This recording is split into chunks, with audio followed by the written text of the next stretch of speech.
गाव वाघोली येथे गेली कित्येक वर्षापासून आणि या ठिकाणी एकादशी मंडळाची स्थापना करून आणि एकादशी मंडळातर्फे वर्षाच्या 24 एकादशी या हनुमान मंदिरामध्ये हरिपाठ आणि कीर्तनाच्या रूपाने साजऱ्या होत असतात। आणि जेव्हापासून या ग्रामस्थांनी एकादशी मंडळ स्थापन करून आणि हे कार्य उभारलं तेव्हापासून या गावामध्ये कार्यरत असलेलं आत्मोन्नती विश्वशांती अखिल भारतीय स्वानंद सद्गुरू सेवा भजन प्रेमी मंडळ वाघिवली आणि त्याचे प्रवर्तक आमचे किसन बाबा विषय त्यांनी ही एकादशी आपल्याकडे घेतली आणि तेव्हापासून गीता जयंती ज्या एकादशीला येते ती एकादशी या मंडळाकडे आहे आणि त्या मंडळातर्फे ही सेवा या ठिकाणी आयोजित केलेली आहे।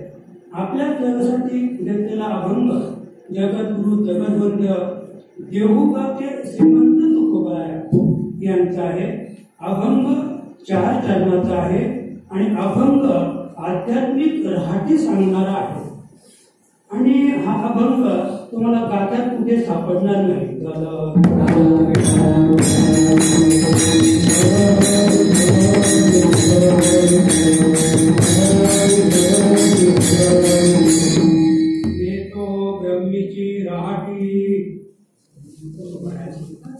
जेतो ब्रह्मीची राहटी पाहे पारखा ज्ञान दिठी येतो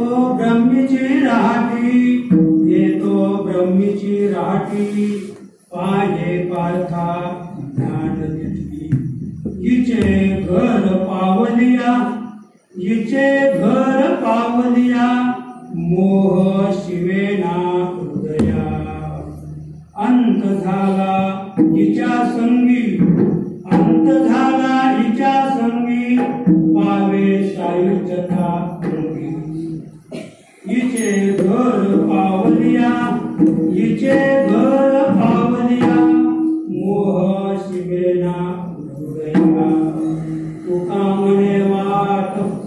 तुका म्हणे वाट केली सुलभ हिचे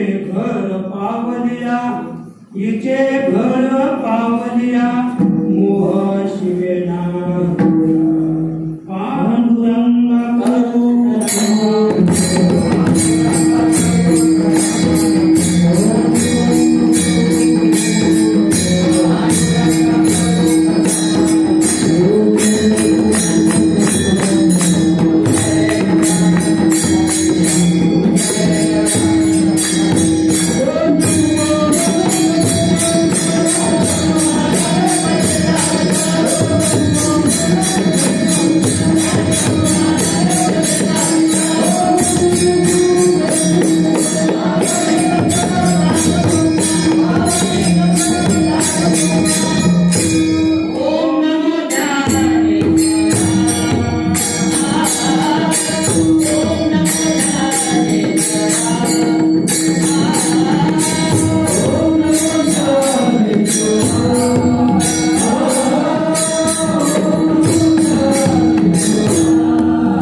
तर प्रथम थोडक्यात सांगायचं म्हणजे करू हे कीर्तन रामनारायण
याची प्रत्यक्षात अनुभूती घ्यायची आहे आणि सध्या कलियुगात नितांत गरज आहे.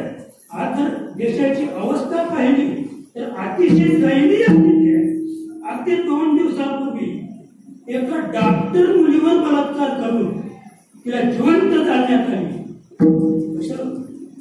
जिवंत जाळण्यात आली आणि तिचे मारेकरी एन्काउंटर करून पोलिसांनी मारले. तर त्याच्यावर वाद चालू आहे. चौकशी करा, हे न्याय विरुद्ध आहे, हे असं आहे, हे तसं आहे. गेल्या वर्षी एका मुलीवर 5 लोकांनी बलात्कार केला आणि तिचा खटला चालू आहे. ते आरोपी बाहेर आहेत आणि 7-8 दिवसापूर्वी ती कोर्टात जात असताना त्या 5 आरोपींनी तिच्यावर ऍसिड टाकून जाळून पेटवली म्हणायची. आता ती मृत्यूच्या दारात आहे. कालपर्यंत आज मेल्यासारखं मला माहिती नाही. ती 90% वाचली. ती 90% वाचली. एका वर्षानंतर त्याच आरोपींनी तिला जाळली कोर्टात जात असताना. मग आता एन्काउंटर केलं ते ठीक, ते चुकीचं. पण समाज म्हणतो ते चुकीचं आहे. ती न्याय द्यायला पाहिजे होता. त्याला 32 वर्षात नंतर फाशी दिली असती. तसं एक खटला आमच्या शासनामध्ये कल्याणचा खटला होता महाराज. एका सरपंचाचा खून केला होता. त्याच्यामध्ये 25 आरोपी होते. 25 पैकी 11 आरोपी मेले. कारण जेव्हा तो खून झाला तेव्हा आरोपी होते 30 वर्षापेक्षा जास्त वयाचे आणि खटला 32व्या वर्षी निर्णयात आला. 11 आरोपी मेले. किती आरोपी मेले? 11 आरोपी मेले. साधारण जन्मठेपेची शिक्षा झाली. मला ते सांगायचं नाहीये. आपली जी विचार संस्था आहे आपल्या भारताची, आपल्या देशाची अद्याप सुधारणा करतात. 32 वर्ष खटला चालल्यानंतर राहिले काय? बरं, आता जे 7 जन्मठेप लागली ना महाराज, त्यांचं वय आता 70 पर्यंत आहे. त्यांचं वय किती आहे? 70. मी म्हणतो बरं झालं देवा, नाहीतरी मुलाबालांनी त्यांना खायला दिला असतं नसतं दिलं, गोटीवर बसून नसतं दिलं, कोपऱ्यात बसायला लावलं असतं, आता सुकाळे खाते. म्हणजे हे देवा म्हणजे भगवंताचे नाही तर सरकारचे आपल्याला आभार मानावे लागतील. आता ती गोष्ट सांगतो, काल मी पेपरला वाचली, आपल्या या देशाचे जे राष्ट्रपती आहेत गोविंद म्हणून त्यांचं आडनाव आहे गोविंद, तर त्याने असे फतवा काढला की जो भारताचं संविधान आहे त्या संविधानात बदल केला पाहिजे.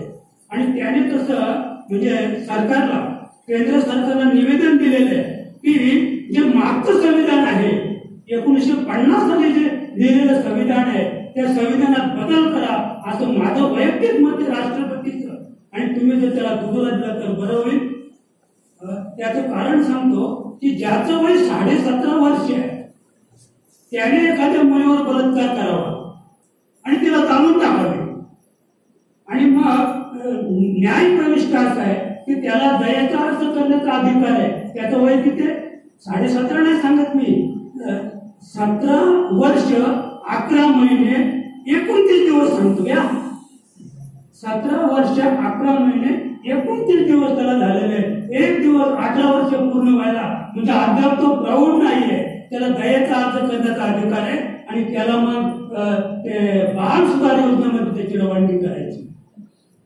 त्याने 17 वर्ष 11 महिने 29 दिवसात एका मुलीवर बलात्कार करून तिला जिवंत करायचं. त्याच्यासाठी दयेचा अर्ज राष्ट्रपतींनी निवेदन केलेलं आहे की संविधानात सुधारणा करण्याची काल परत्वे गरज आहे. काल परत्वे गरज आहे. मी मागे एकदा सांगितलं की अग्निपुराणामध्ये आपल्या गरुड पुराणात असं एक वेचा आलेला आहे की त्यावेळेचं सांगतो.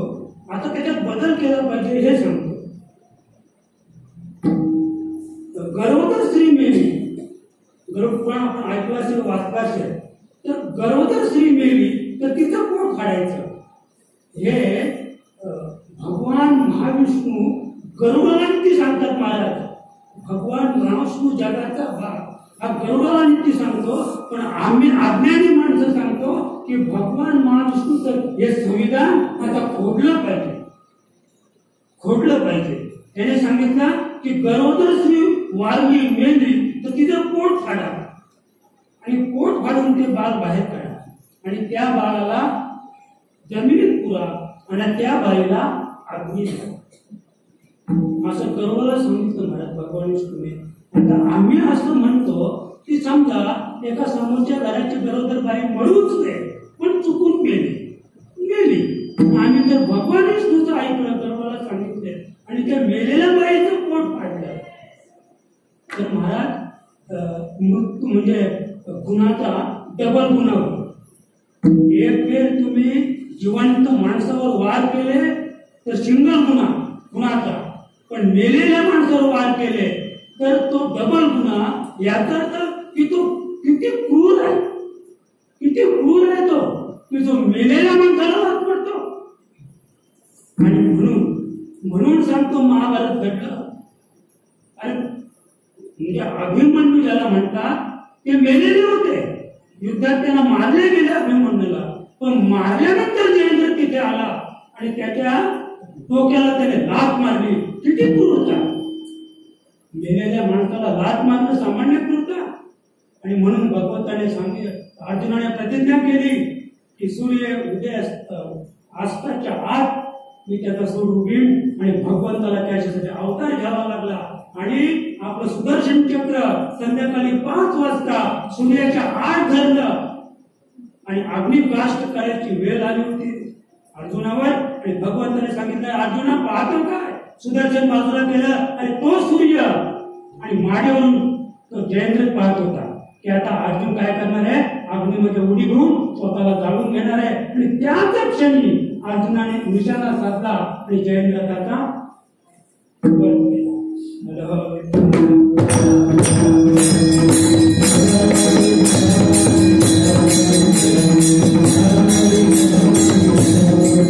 आणि म्हणून सांगावं असं वाटतंय, करू हे कीर्तन रामनारायण. राम शब्द काय या ठिकाणी संतांनी वापरलेला आहे. राम हा एक वचनी, एक पत्नी, एक वाणी, एक नेमी महान आदर्श राजा होऊन गेला.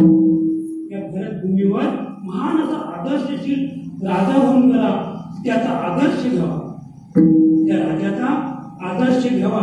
एकपत्नीव्रत आपल्या या देशाचं वेद आपण पाहिलं, हिंदू धर्माचं वेद आपण पाहिलं. हिंदू धर्माचा मुख्य नियम आहे परस्त्री माते समान. परस्त्री माते समान या देशाचं वेद हिंदुत्व ज्याला म्हणतात. हिंदुत्व त्याला म्हणतात की ज्या देशामध्ये परस्त्री माते समान मानली जाते महाराज. आणि त्याच देशामध्ये अगदी 3 वर्षाच्या मुलीवर सुद्धा बलात्कार करणारी माणसं याच देशात, त्याला काय म्हणावं, याच देशात 17 वर्षाच्या 21 वर्षाच्या पुरुषानं 3 वर्षाच्या बालिकेवर बलात्कार करावा. म्हणून हे सांगण्याची वेळ सध्या आलेली. कीर्तनाच्या माध्यमातून समाजाला हे सांगितलं पाहिजे, करू हे कीर्तन करा. हे कीर्तन करून सुधारणा होणार नाही समाजाची. समाजाला आपण काहीतरी ज्ञान सांगितलं पाहिजे की जेणेकरून समाज हा व्यभिचारापासून, अत्याचारापासून, बलात्कारापासून, खोटेपणापासून, लबाडीपासून, चोरीपासून परावृत्त होईल. असं काहीतरी आपण आपल्या जीवनात क्रांती घडवली पाहिजे.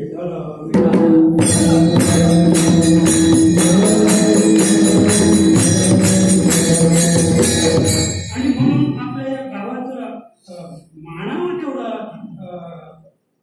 अगदी तुम्हाला म्हणजे आशीर्वाद द्यावा की या ठिकाणी 24 एकादशी या ठिकाणी चालू आहे. बऱ्याच गावच्या बंद पडल्या बरं का किसन भाऊ, एकादशी बंद पडल्या महाराज. पारमार्थिक आणखी 10 वर्षात तुम्हाला सप्ताह पाहायला मिळणार नाही, सप्ते बंद पडतील. त्याचे कारण सांगतो, सप्ताह कमिटी हिसाब देत नाहीये आणि म्हणून लोक सप्ताह करू नका. 10 वर्ष झाली मला हिसाब देत नाही, पुढल्या वर्षी करता 10 वर्ष झाली तर कमिटी हिसाब देत नाहीये. वाघोली गावचं बरं आहे, वाघोली गावचं बरं आहे. इथं दानपेटी ठेवली जाते. दानपेटी ज्याला आणून टाकायचे त्यांनी पैसे टाकायचे, म्हणजे गुप्त दान. ते पैसे समाजाने मोजायचे आणि समाजाने गावाने खर्च करायचा आणि गावाने हिसाब लावायचा. इथे कमिटी नाही.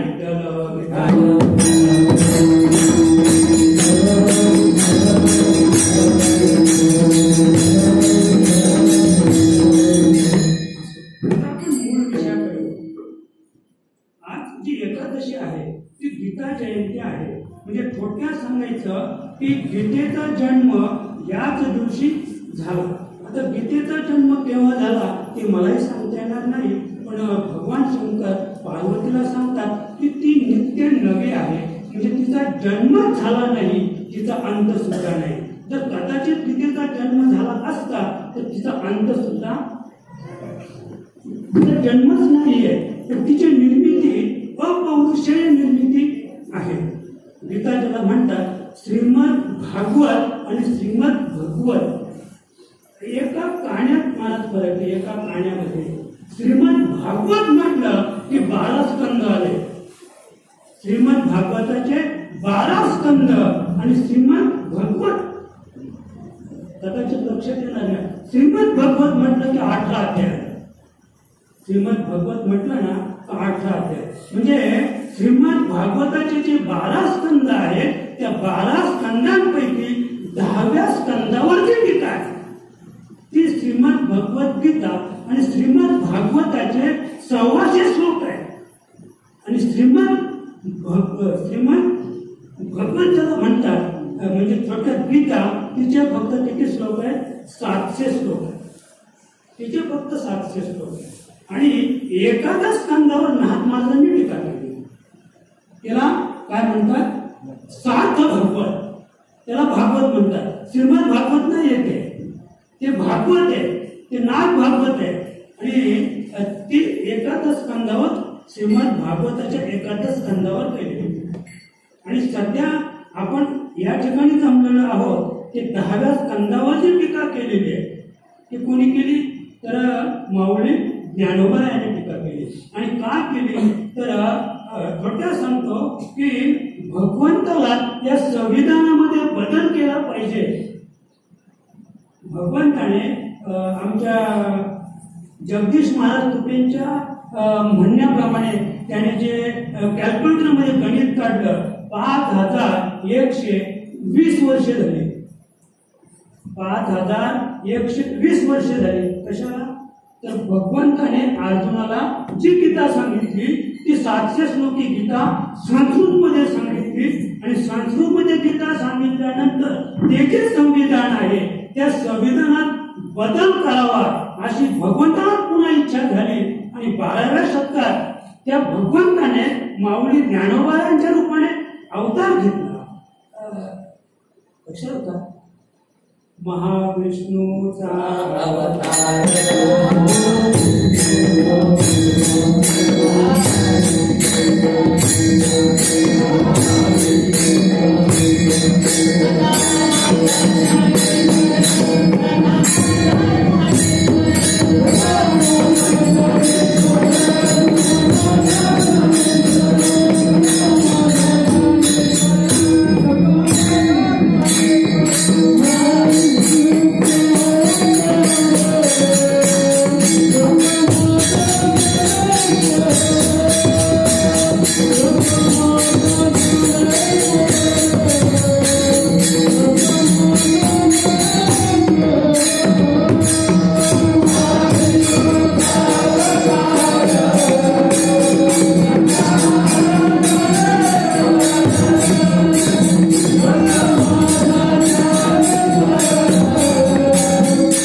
अवतार भगवान महाविष्णूने थोडक्यात 5120 वर्ष आता गेली आणि 750 वर्षापूर्वी माऊलीच्या रूपाने अवतार घेऊन 700 श्लोकावर माऊलीने 9034 स्तोतीच्या रूपाने टीका केली. मराठी टीका केली आणि त्याचं सार आपल्याला पाहिजे असेल तर अगदी आज या ठिकाणी थोडक्यात सांगायचं म्हणजे आपल्या या मंडळाने दुपारी 2 वाजल्यापासून कार्यक्रमाला एकादशीच्या कार्यक्रमाला सुरुवात केलेली आहे. दुपारी 2 वाजल्यापासून 4:15 वाजेपर्यंत आम्ही एकूण 6 महाराजांकडून प्रवचन रूपाने त्यांचे मनोगत आम्ही श्रवण केलं. 6 जणांची प्रवचनं या ठिकाणी झाली. साधारण 20 ते 35 मिनिटं एकेकाला आम्ही संधी दिली. 6 महाराजांनी या ठिकाणी प्रवचनं केली आणि प्रवचनामध्ये त्यांनी प्रत्येकाने एकच स्त्री ओढली की गीता उत्पन्न काय झाली, ज्ञानेश्वरी म्हणजे काय आणि त्याच्यात काय विषय आहे, भगवंताने गीता का सांगितली आणि मला सुद्धा तेच सांगायचं. आजच्या अभंगातून मला सुद्धा तुकोबांच्या भाषेत तेच मला आज सांगायचं आणि त्याच्यानंतर या ठिकाणी प्रार्थना झाली, मंडळाचा हरिपाठ झाला आणि आता महाराजची आपल्या शिवसाठी घेतलेला अभंग जगद्गुरु जगदबंधे देवगावचे श्रीमंत तुकोबा. माझे एकदा सांगितले किती श्रीमंत माहिती तुम्हाला. तुम्हा घरी गाई म्हशी, आम्हा घरी उंदीर खुशी. तुकोबारांकडे कोण आणत होत्या उंदीर आणि खुशी आणि त्यांनी वाकीर काढले होते महाराज आणि त्या वाकिरामध्ये कुठे घर राखली म्हणजे पैसा नव्हते राखले तुकोबारांचे, धन नव्हते राखले. तुकोबांच्या राहायला तुकोबारांच्या घराला दरवाजा नव्हता, त्या उद्यानावर कुत्रे बसायची आणि कालिदासाची कणव सांगते चंद्र चुनीत गेला. तुकोबारा किती भाग्यवान होते महाराज की त्यांच्या चंद्र चुनीत जात होता महाराज. लक्षात का म्हणजे घर कसं होतं चंद्रमौली. चंद्रमौली घर कुणाला म्हणतात माहितीये का? ज्या घरावर छप्पर नाही त्याला चंद्रमौली घर.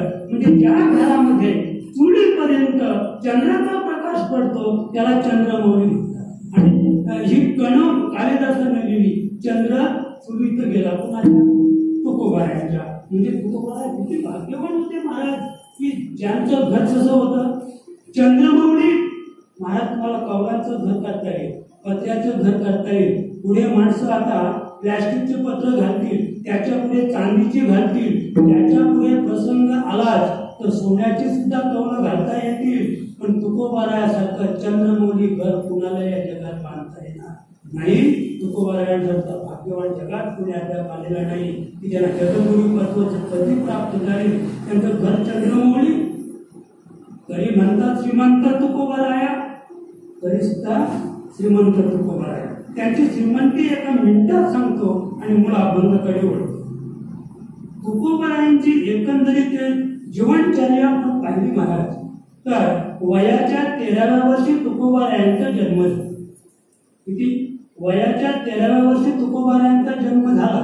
पुढे सांगतो जन्म तुकोबारायांचा वयाच्या 13व्या वर्षी तुकोबारायांचं लग्न झालं आणि लग्न झाल्यानंतर 4 वर्ष तुकोबाने संसार थाटला आणि त्याच्यानंतर तुकोबांचे आई वडील वारले.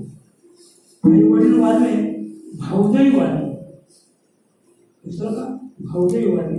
एका महिन्यात 3 माणसं गेली तुकोबांच्या कुटुंबाचे, आई वडील आणि भाऊजाई गेली. आणि त्यांचा जो मोठा भाऊ सावजी होता तो विरक्तच होता. त्याने घर सोडून तो गेला, तो पुन्हा परत आलाच नाही. म्हणजे एका महिन्यात 4 माणसांची वाताहत झाली. पुढे दुष्काळ पडला. दुष्काळ पडल्यानंतर अशी अवस्था कठीण झाली महाराज की नुकतीच त्यांची उपवर रुक्मिणी बाळंत झाली होती, डिलिव्हरी झाली होती, तिला मुलगा झाला होता, त्याचं नाव संतोबा. असा दुष्काळ पडला की त्या बाळंत बाईला थोडक्यात गावठी भाषा सांगतो ओळ्या बाळंतणीला खायला अन्न नाही, प्यायला पाणी नाहीये, भुके मिली भुके. बाळ जगलं. त्या बाळासाठी तुकोबाया 12 कोस जायचे महाराज. दूध आणायला दूध, गायी होत्या, विळलेल्या गायी होत्या. पण गायीला जर चारा नाहीये, गायीला जर प्यायला पाणी नाहीये, गाय दूध देईल कुठून?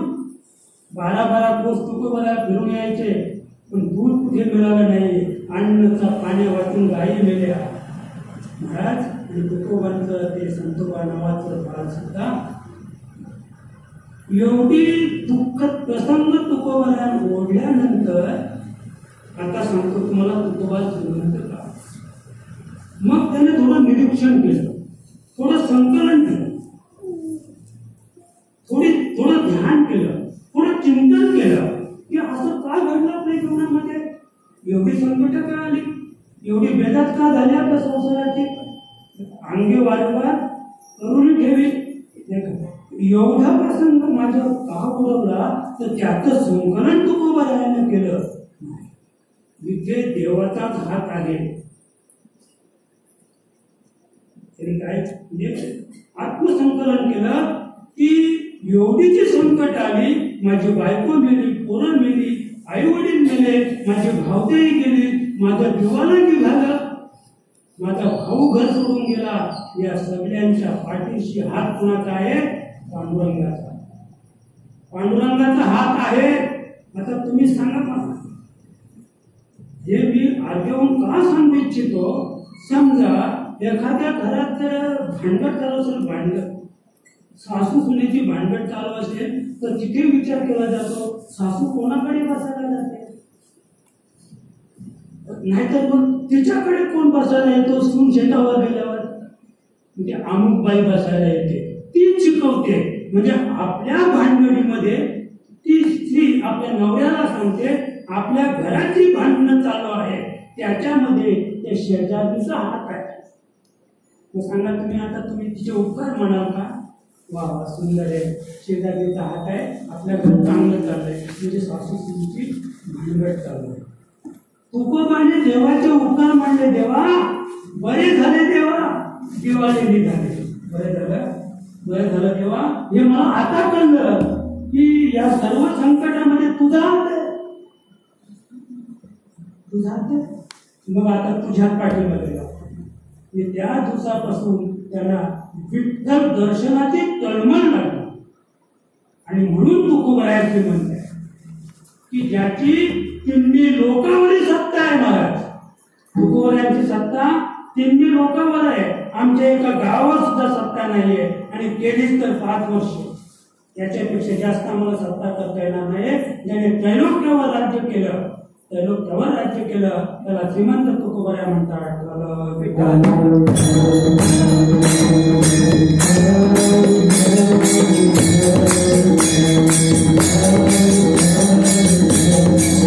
तुकोबारायांच्या घरी अष्टमासिद्धी पाणी भरत होते महाराज. अष्टमासिद्धी पाणी भरत होत्या. त्याच्या पुढे सांगतो नामदेव महाराजांचं 14 माणसांचं कुटुंब, भुके मेलं भुके 14 माणसांचं कुटुंब. पण जेव्हा परिसा भागवताकडून राजाने काय केलं होती, परीस आणला होता. परीस आपल्याला काय पोटाला काही नाही, खायला काही नाही, मग परीस आणला आणि मग थोडस सगळं काही आणलं, धन धान्य मला परिसापासून थोडस सोनं केलं. नामदेवाच्या घरी लोखंडाचा सुद्धा पत्ता नव्हता, लोखंड सुद्धा नव्हते नामदेवांच्या घरात. कुठेतरी मिळलं थोडस, त्याचं सोनं केलं, ते विकलं आणि सामान आणलं. नामदेव महाराज घरी आले, पाहिलं तर काय चित्र वेगळंच दिसते. म्हणजे कसं काय म्हणजे परिसा भागवताकडून नाही, काही गोष्टी आतून चालतात, काही गोष्टी आतून चालतात. पूर्वी भात चालायच्या बायांच्या काय म्हणतात त्याला, आवजी पूर्वीच्या बाया आवजी करायच्या, म्हणजे पतीला माहीतच नाही, आतून पैसे लावायचे आणि त्याची व्याजासहित ते परत फेड घ्यायचे. आता राजाईला पैसा भागवताच्या बायकोने तिची परिस्थिती पाहून, अगं म्हणजे आमच्याकडं परिस्थिती तू घेऊन जा, पण लगेच आणून ते सोनं करणार. पण 8 दिवस झाले, परीस काही मिळून गेला नाहीये. आणि परिसाने बायकोला, परीस कुठे आहे? म्हणजे परीस मी नामदेवाच्या पत्नीला दिलेला आहे. ती मागायला गेली तर नामदेवाने तो परीस घेतला आणि चंद्रभागेत फेकून दिला. झालं का? आता बरं झालं का? आता काय अवस्था होईल परिसा भागवताच्या पत्नीची? परिसा भागवत भांडायला आला, नामदेव महाराज आणि परिसा भागवताची भांडण चंद्रभागेच्या तीरावर केली आणि नामदेव महाराज एक बुडी मारली, 50 दगड काढले, दगड परीस नाही.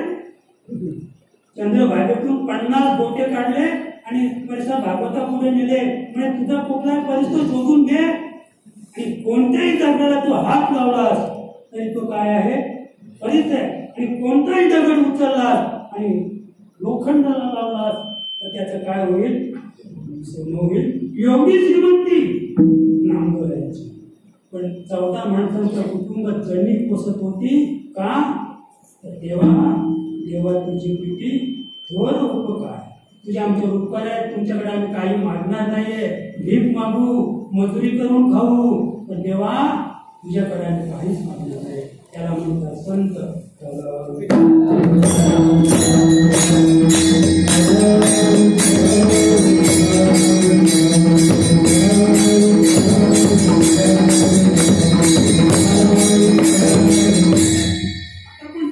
महाभारताकडे वळूया, कारण काही प्रवचनकारांनी गीतेवरच विवेचन केलेलं आहे आणि मला सुद्धा गीतेवरच सांगायचं आहे, पण तुकोबांच्या भाषेत. तुला माझ्या भाषेत सांगायचं नाही, तुकोबांच्या भाषेत सांगायचं आहे. आणि म्हणून आपण जर गीतेचा विचार केला तर गीता तत्व जे आहे त्या गीता तत्व श्रीमद भगवत गीता जिला म्हणतात 700 श्लोकी, या गीतेमध्ये कौरव पांडवांचं युद्ध कुठेच नाही. कौरव पांडवांचं युद्ध नाहीये, फक्त अर्जुनाला मोह झालेला आहे आणि तो मोह घालवण्यासाठी गीता तत्व सांगितलं गेलं भगवंताच्या मुखातून. आणि त्याचा विचार आपण जर केला तर 83 गीतेचे हे दुभते वत्स करून पार्थाचे आणि दुभिंडने जगापुरते श्रीकृष्ण गाय. भगवान श्रीकृष्ण अर्जुनाचं निमित्त करून पार्थाचं फक्त निमित्त केलं आणि जगाला त्याचा फायदा कसा होईल, जगाचा उद्धार कसा होईल, त्याच्यासाठी गीता तत्व सांगितलेलं आहे. त्याच्यासाठी गीता तत्व सांगितलेलं आहे. बाकी दुसरं काही इथे युद्धाची भूमिका नाहीये. इथे कुरुक्षेत्र धर्मक्षेत्र जो पहिला श्लोक आहे त्या श्लोकामध्ये धर्मक्षेत्र म्हणजे काय आणि कुरुक्षेत्र म्हणजे काय त्याचा विचार आपल्याला करायचा. बरं का? धर्मक्षेत्र म्हणजे शरीर आहे, वेगळं असं काही नाही आहे. ते कुरुक्षेत्र तिकडच्या कुरुक्षेत्रावर जाऊ नका. बरं का? हे जे युद्ध झालं तुकोबांच्या उक्तीप्रमाणे रात्रंदिवस आम्हा युद्धाचा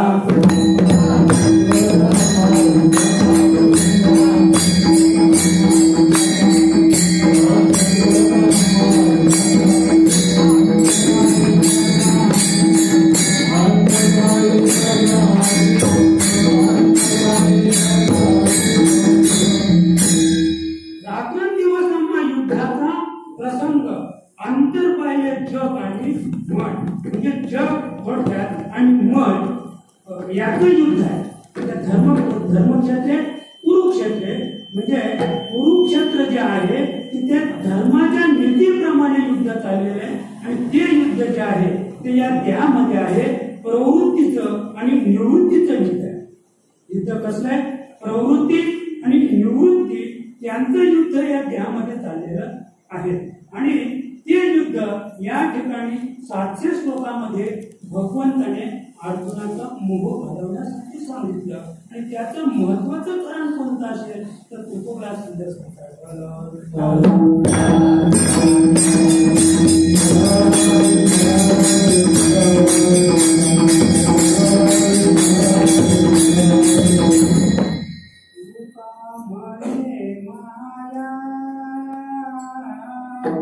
जीवी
झोंबाली अर्जुनाच्या बरं का विसरला क्रिया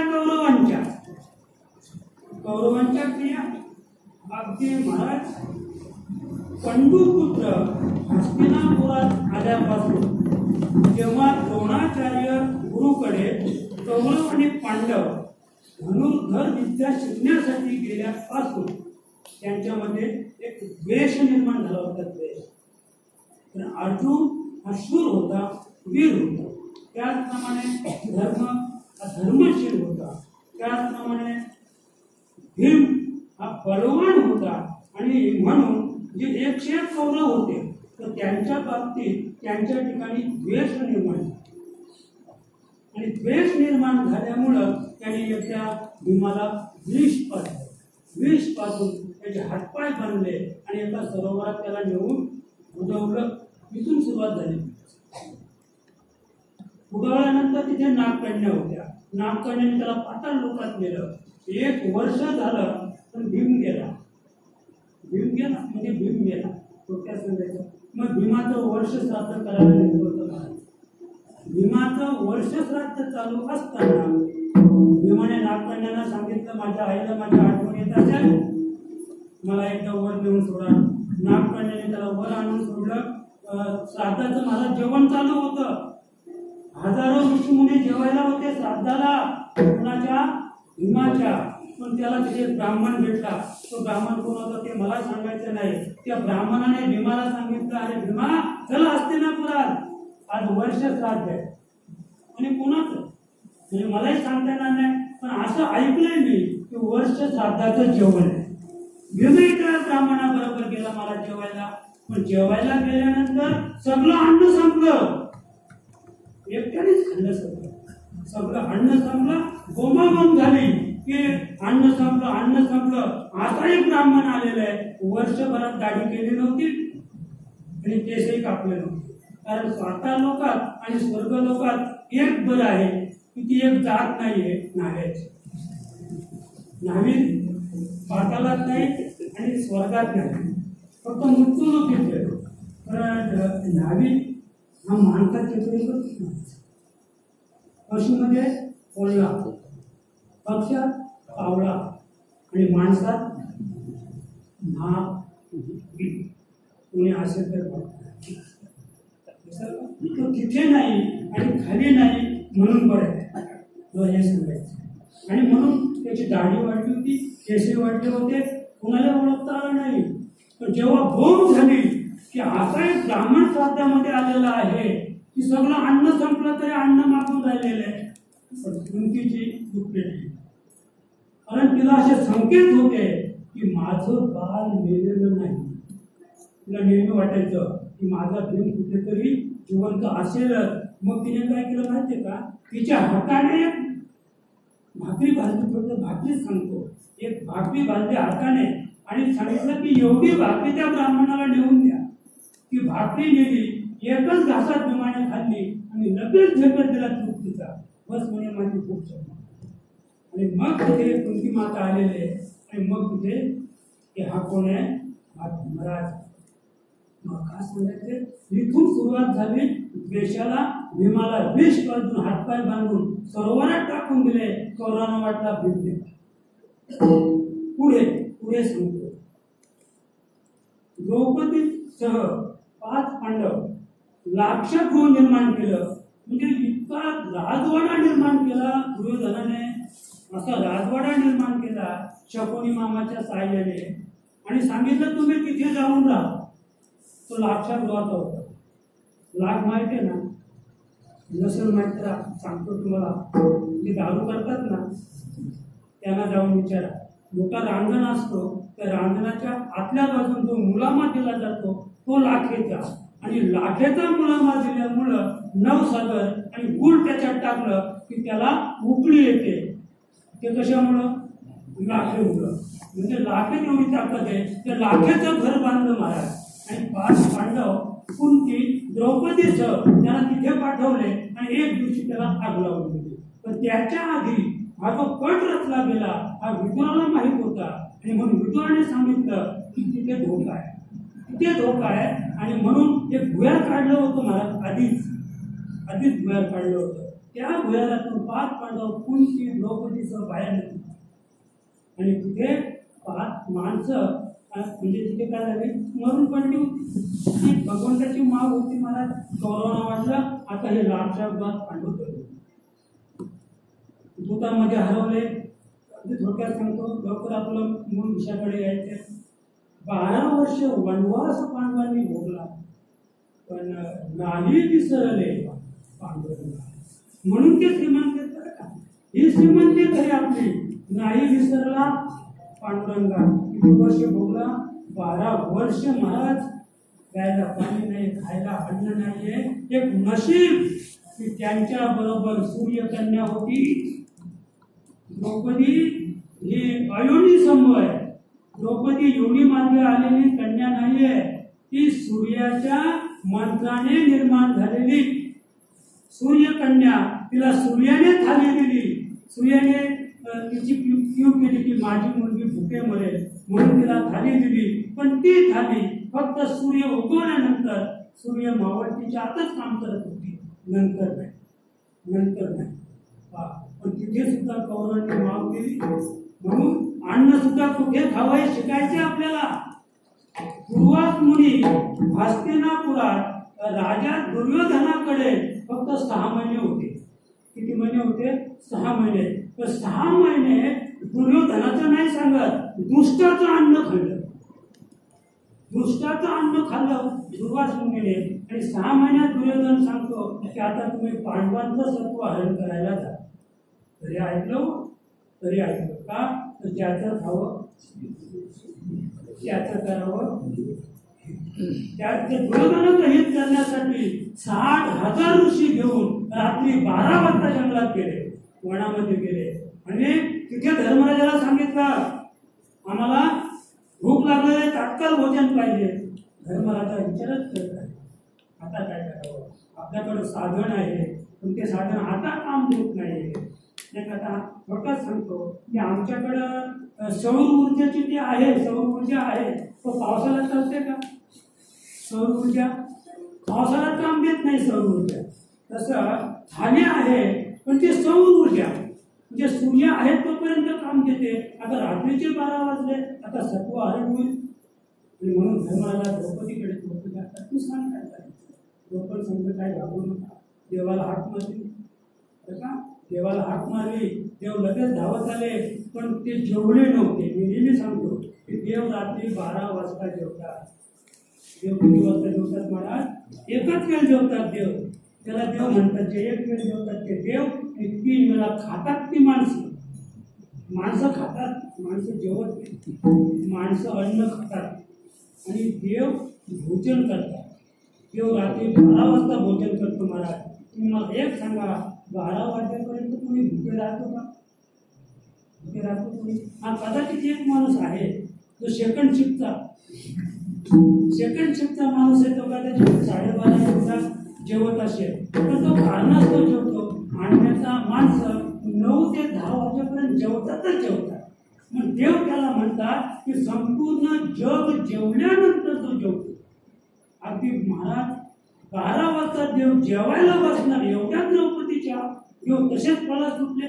देवाला वाटलं काय ते महत्वाचं कामाचं निंपडतो, म्हणून त्याने पहिला नंतर येऊन जेवण लक्ष्मीला सांगितलं. पण तिथे आल्यानंतर तोच प्रसंग म्हणजे 60,000 ऋषी आले तेव्हा, आणि त्यांना भोजन करायचं काय? अगं म्हणे द्रौपदी आता तुला काय सांगू, मलाच भूक लागली, ती माझा विचार कर. तेव्हा काय सांगू, फार संकटात पडली द्रौपदी. पण म्हणे ती थाली कुठे आहे? म्हणजे ते थाली घासून पुसून ठेवले. ती द्रौपदीने घासलेली थाली होती महाराज. त्या आमच्या सुनेने घासलेली भांडी नव्हती. आमच्या सुनेने घासलेली भांडी, सुनेचं सांगतो बरं, जिला सासू नसेल तिथे नाही सांगत. कारण आता सध्या सासवा कुणालाच राहिलेल्या, सासवा कुणालाच राहिल्या नाहीत. माणूस 4 मुलं आहेत महाराज, 4 मुलं आहेत, पण सासू कुणालाच नाही. कारण सुनेजवळ सासू म्हणजे मग तुमचे वडील म्हणजे आमचे आई वडील दोघे वेगळेच राहतात. मुलं 4, एक मुलगा असेल तरी सुद्धा, एकच मुलगा आहे तरी आई वडील त्याच्याजवळ नाही, ते वेगळे. म्हणजे अशा काही भाग्यवान सुना असतील त्यांचं नाही सांगत.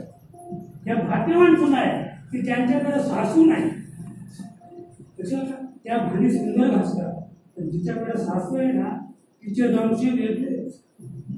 तो भांड्यांचा आवाज, त्या भांड्याला लागलेला तो साबण, आणि ती भांडी घासलेली पाहिली ना ती लक्षात येईल सुनेनेच घासलेली असते. म्हणजे रागाने भांडी घासते ती का? तर ती राग कुणावर काढते?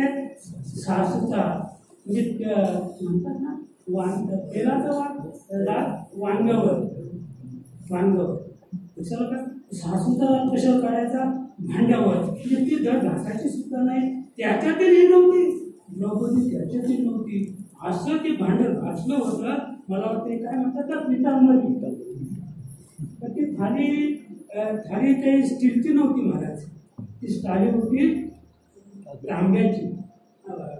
तांब्याची थाली होती, आणि तांब्याची थाली घासण्यासाठी पितांबरीची गरज आहे. तुम्ही पितांबरीने तांब्याचं भांडं घासून पहा, ती किती चकाकते ते पहा. अशी चकाकणारी थाली, तरी देव म्हणतो थाली इकडे आण. आणि ती थाली आणल्यानंतर तिला भाजीपान लागलं होते खरं असेल का? तिला भाजीपान लागलं ते खरं असेल का? ही देवाची माँ होती. अगं म्हणे भाजीचं पान आहे, तिने ते असं देवाने बोटाने ते भाजीपान घेतलं, जिभेवर ठेवलं आणि सांगितलं जा. मला काय सांगायचंय, 60,000 ऋषी तिकडे गंगेच्याच तिकडे. लगेच कुणाला बोलावलं? विश्वकर्म्याला बोलावलं. मोठा मंडप टाकला त्या ठिकाणी. कुणाच्या घरात जेवायला नाही घातले. 60,000 ऋषी असा मंडप टाकला आणि भीमाला सांगितलं की आज त्यांच्याकडून तू जेवण करून घे महाराज. 60,000 ऋषी एकाच पंक्तीला बसवले. आमच्याकडे 500 माणसं असतील 5 तास लागतात. 12 वाजता जेवण सुरू झालं, 4 वाजले. अरे 4 वाजतीलच ना. तुमची जेवणाची बैठक आहे ते कुठले माहिती का टेबलावर. एका वेळेला 50 माणसं जेवतात. मला काय सांगतो, एका वेळेला 50 माणसं जेवतात. म्हणजे त्याला असं वाटतं की किती माणसं एका वेळेला. एका वेळेला 50 माणसं जेवतात, म्हणजे 500 माणसं जेवायला किती वेळ लागेल? 60,000 वर्षी एकाच पंक्तीत बसवले मला आणि खांद्यावर गदा घेऊन आमचे फिरतात. जेव्हा जेव्हा उलट्या व्हायला लागल्या, उलट्या ऋषींना उलट्या व्हायला लागल्या का? कुणाचं खाल्लं होतं ते पुष्टाचं अन्न इथे ओकायचं होतं, म्हणून भीमाकडून ते उलट्या व्हायला लागल्या. उलट्या झाल्यानंतर देवाकडे तक्रार केली की देवा म्हणे हाता तरी आवला, म्हणे हाता तरी आवला. तेव्हा देवाने भीमाला बोलावलं, मला हे सांगायचंय की कौरव दुर्योधनाचं ऐकून इथे दुर्वास सुद्धा बिघडला. तेव्हा अन्न कुणाचं खावं, पाणी कुणाकडे प्यावं, हे सुद्धा वारकऱ्याने, मालकऱ्याने, चालकऱ्याने, सात्विक बुद्धीच्या माणसाने विचार केला पाहिजे. कुठेतरी खाऊ नका, कुठेतरी पाणी पिऊ नका, कुठेतरी वस्तूला राहू नका, त्याचा परिणाम आपल्याला भोगावा लागेल.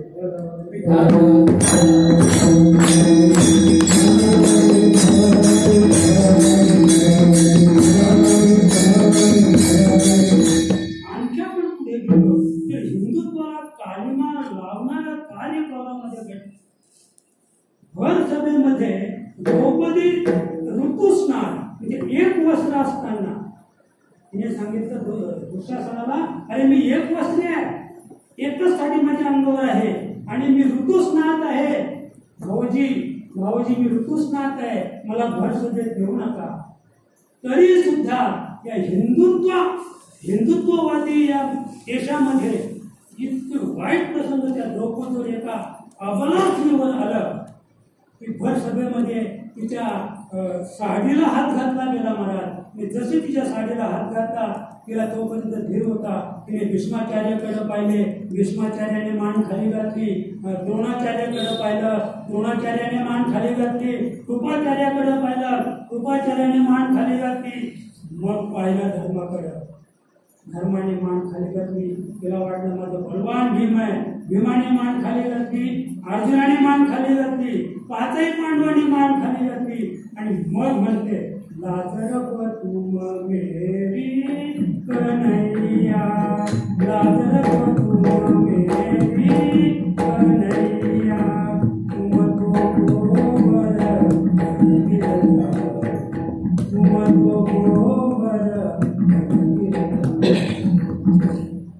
लाजर को तुम मेरी कन्हैया. मग भगवंत लगेच त्या ठिकाणी धावत आले आणि 999 साड्या तिला त्या ठिकाणी आणि द्रौपदीची लाज झाली. अतिशय कटू असा प्रसंग पांडवांच्या जीवनामध्ये. आणि त्याच्यानंतर 12 वर्ष वनवास, 13वा अज्ञातवास भोगल्यानंतर पुन्हा जेव्हा पांडव आले देवाला बोलावून घेतलं आणि सांगितलं की देवा आता फक्त आम्हाला अर्धा हिस्सा द्या. पण दुर्योधनाने ती सांगितली म्हणे ते आपल्या वंशाचे नाही. 5 पांडव आपल्या कुरुवंशाचे नाहीत. आणि हे कटू सत्य, 5 पांडव हे कुरुवंशाचे नव्हते, कुरुवंशाचे नव्हते. मग आम्ही म्हणतो पांडव होता का कुरुवंशाचा? धृतराष्ट्र सांगतो की हे कुरुवंशाचे नाही. मला हे सांगायचंय मग धृतराष्ट्र होता का कुरुवंशाचा? विदुर तर असे पुत्र. बरं मग धृतराष्ट्र तो तर व्यास पुत्र आणि पांडू हे कुरुवंशाचे होते का? माणसं हे मुद्दाम आवर्जून सांगतो, माणसं दुसऱ्याचा दोष काढतात. एखादी जर बाई वाईट वर्णाची असेल ना तर गावात काय चाललंय ते सगळं तिला माहीत असतं. तिचा वाकडा पाय तिला सगळे वाकडे पाय कळतात. तसं म्हणजे धृतराष्ट्राला हे कळलं की हे आपल्या कुरुवंशाचे नाहीत, यांना अर्धा हिस्सा द्यायचा नाही. इथून सुरुवात झाली. पण अगदी व्याकुळ झाले धर्मराजाने सांगितलं अरे नको अर्ध राज्य देव धृतराष्ट्रा. पण 5 गावं सुद्धा द्यायला तयार नाही झाले. मग देव गेलेला आहे. पण देवाला गुरुने सांगितलं अरे 5 गावं काय मागतोस पांडवांसाठी? सुईच्या टोकावर राहील एवढी माती सुद्धा मिळणार नाही, जाग्याचं सोडून द्या. आता मातीला सुद्धा भाव आलाय बघा. पूर्वी माती लोक फुकट द्यायची. शेताला टेप आहे ना, म्हणजे ही माती काढून द्या म्हणजे आपला टेप कमी होईल, म्हणजे पाणी बसेल शेतामध्ये. आता माती सुद्धा सोन्याच्या भावाने जाणारे बघा. एक वेळ अशी येणारे शेतकऱ्यावर की सोनं खरेदी करता येईल पण माती खरेदी करता येणार नाही. आणि हे महाभारतात तेव्हा कळलं दुर्योधनाला, मातीला काय किंमत येणार आहे पुढे, हे द्वापार युगात कळलं दुर्योधनाला. म्हणून त्याने सांगितलं 5 गावा काय मागतो, अरे सुईच्या टोकावर माती राहील एवढी माती सुद्धा देणार नाहीये, एवढा भाव कलियुगात मातीला येणार. दुर्योधनाला काय म्हणावं दुर्योधनाला, माती सुद्धा दिली नाही, एवढी पण नाही. आणि मग सल्ला मसलत करून देव पुन्हा पांडवात आलेले आणि मग धर्माला सांगितलं, राजा धर्मा आता युद्ध आटल आहे आणि युद्ध करावंच लागेल. झाली युद्धाची तयारी झाली. अगदी लवकर आपण जाऊ तिकडे कुरुक्षेत्रावर. लगेच रथ सज्ज झाला, रथामध्ये अर्जुन धनुर्धर बसलेला आहे, पार्थ धनुर्धर, आणि भगवान श्रीकृष्ण सारथ्य करून राहिलेले आहे. मध्यभागी रथ आलेला आहे, पलीकडे 11 अक्षौणी कौरवांचं सैन्य आणि अलीकडे 7 अक्षौणी पांडवांचं सैन्य. तुम्ही म्हणाली कथा आम्हाला माहीत आहे म्हणून पुन्हा सांगा का. आणि मग दोघांचं सैन्य एकत्र आलं आणि सैन्य एकत्र आल्यानंतर मग तुकोबा सांगतात की तुका म्हणे माया जीवित होंगलिया, म्हणजे तिथे गेल्यानंतर मग अर्जुनाला कळलं का हे आपलं युद्ध कोणाबरोबर करायचंय. बरं, आता युद्ध अटल आहे, युद्ध सुरू होणार आहे. मग कौरवांचा सेनापती कोण आहे हे माहितच नव्हतं का अर्जुनाला. ते सेनापती कोण होता कौरवांचा, भीष्मराज. पण तिथे गेल्यानंतर मायेने अस्त्र घातलं हे सांगायचं. अर्जुनावर मायेने अस्त्र घातलं, जीवित झोंबल्या, त्याच्या जीवाला माया झोंबली आणि मग विसरला क्रिया. तुकोबाला सांगतात की मग कौरवांनी जे कर्म केले पांडवांना मारण्यासाठी, पांडवांची एवढी कठीण समस्या, इतके कठीण प्रसंग पांडवांवर जीवी मारण्यापर्यंत, लाक्षेवर जाळण्यापर्यंत, राज्यापासून परावृत्त करण्यापर्यंत, द्रौपदीची विटंबना करेपर्यंत, या सगळ्या गोष्टी या ठिकाणी आल्यानंतर त्याला मायेने ग्रासलं आणि तो सगळं विसरला. ते सगळं तो त्या ठिकाणी अर्जुन विसरला, पार्थ विसरला. आणि विसरल्यानंतर त्याने सांगितलं की देवा मला या सरुदांबरोबर युद्ध करायचं नाही, तर यांच्याबरोबर युद्ध केलं तर पाप लागेल आणि तुम्ही माझ्यापासून आपोआप.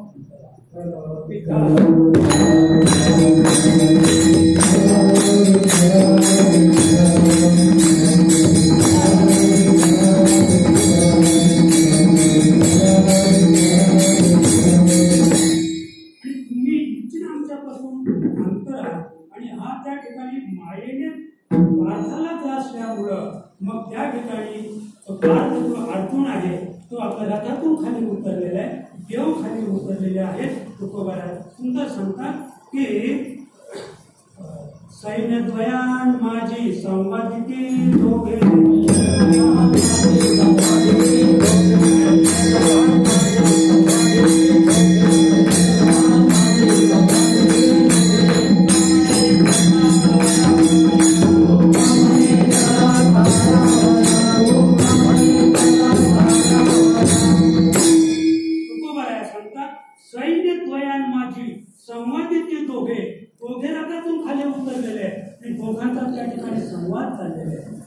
केशव अर्जुन उभयांचा हवं संवाद सुखाचा. तुकोबाराया सांगतात की त्या ठिकाणी जो दोघांचा संवाद चालला होता तो युद्ध कसं करायचं, कौरव कसे मारायचे असा संवाद होता का. हवं संवाद सुखाचा, तो सुखाचा संवाद होता. तुकोबाराया सांगतात हा जो संवाद होता सैन्य द्वयान माझी संवाद ती दोघे दशरथा आणि जगा तारावया, जगतारक शक्ती कशी निर्माण होईल हा संवाद त्या ठिकाणी तुका म्हणे जगा तारा वया म्हणजे जग कसं करेल, जगाचा उद्धार कसा होईल, हा विचार त्या ठिकाणी कृष्ण आणि अर्जुन यांच्या दोघांमध्ये चालला होता. आणि तो जो विचार आहे त्या विचाराचंच नाव आहे गीता.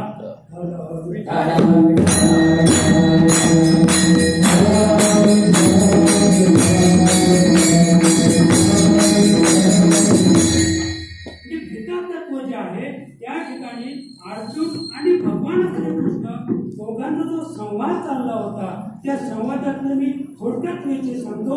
तुकोबराया सांगतात की जन्म आलिया मरण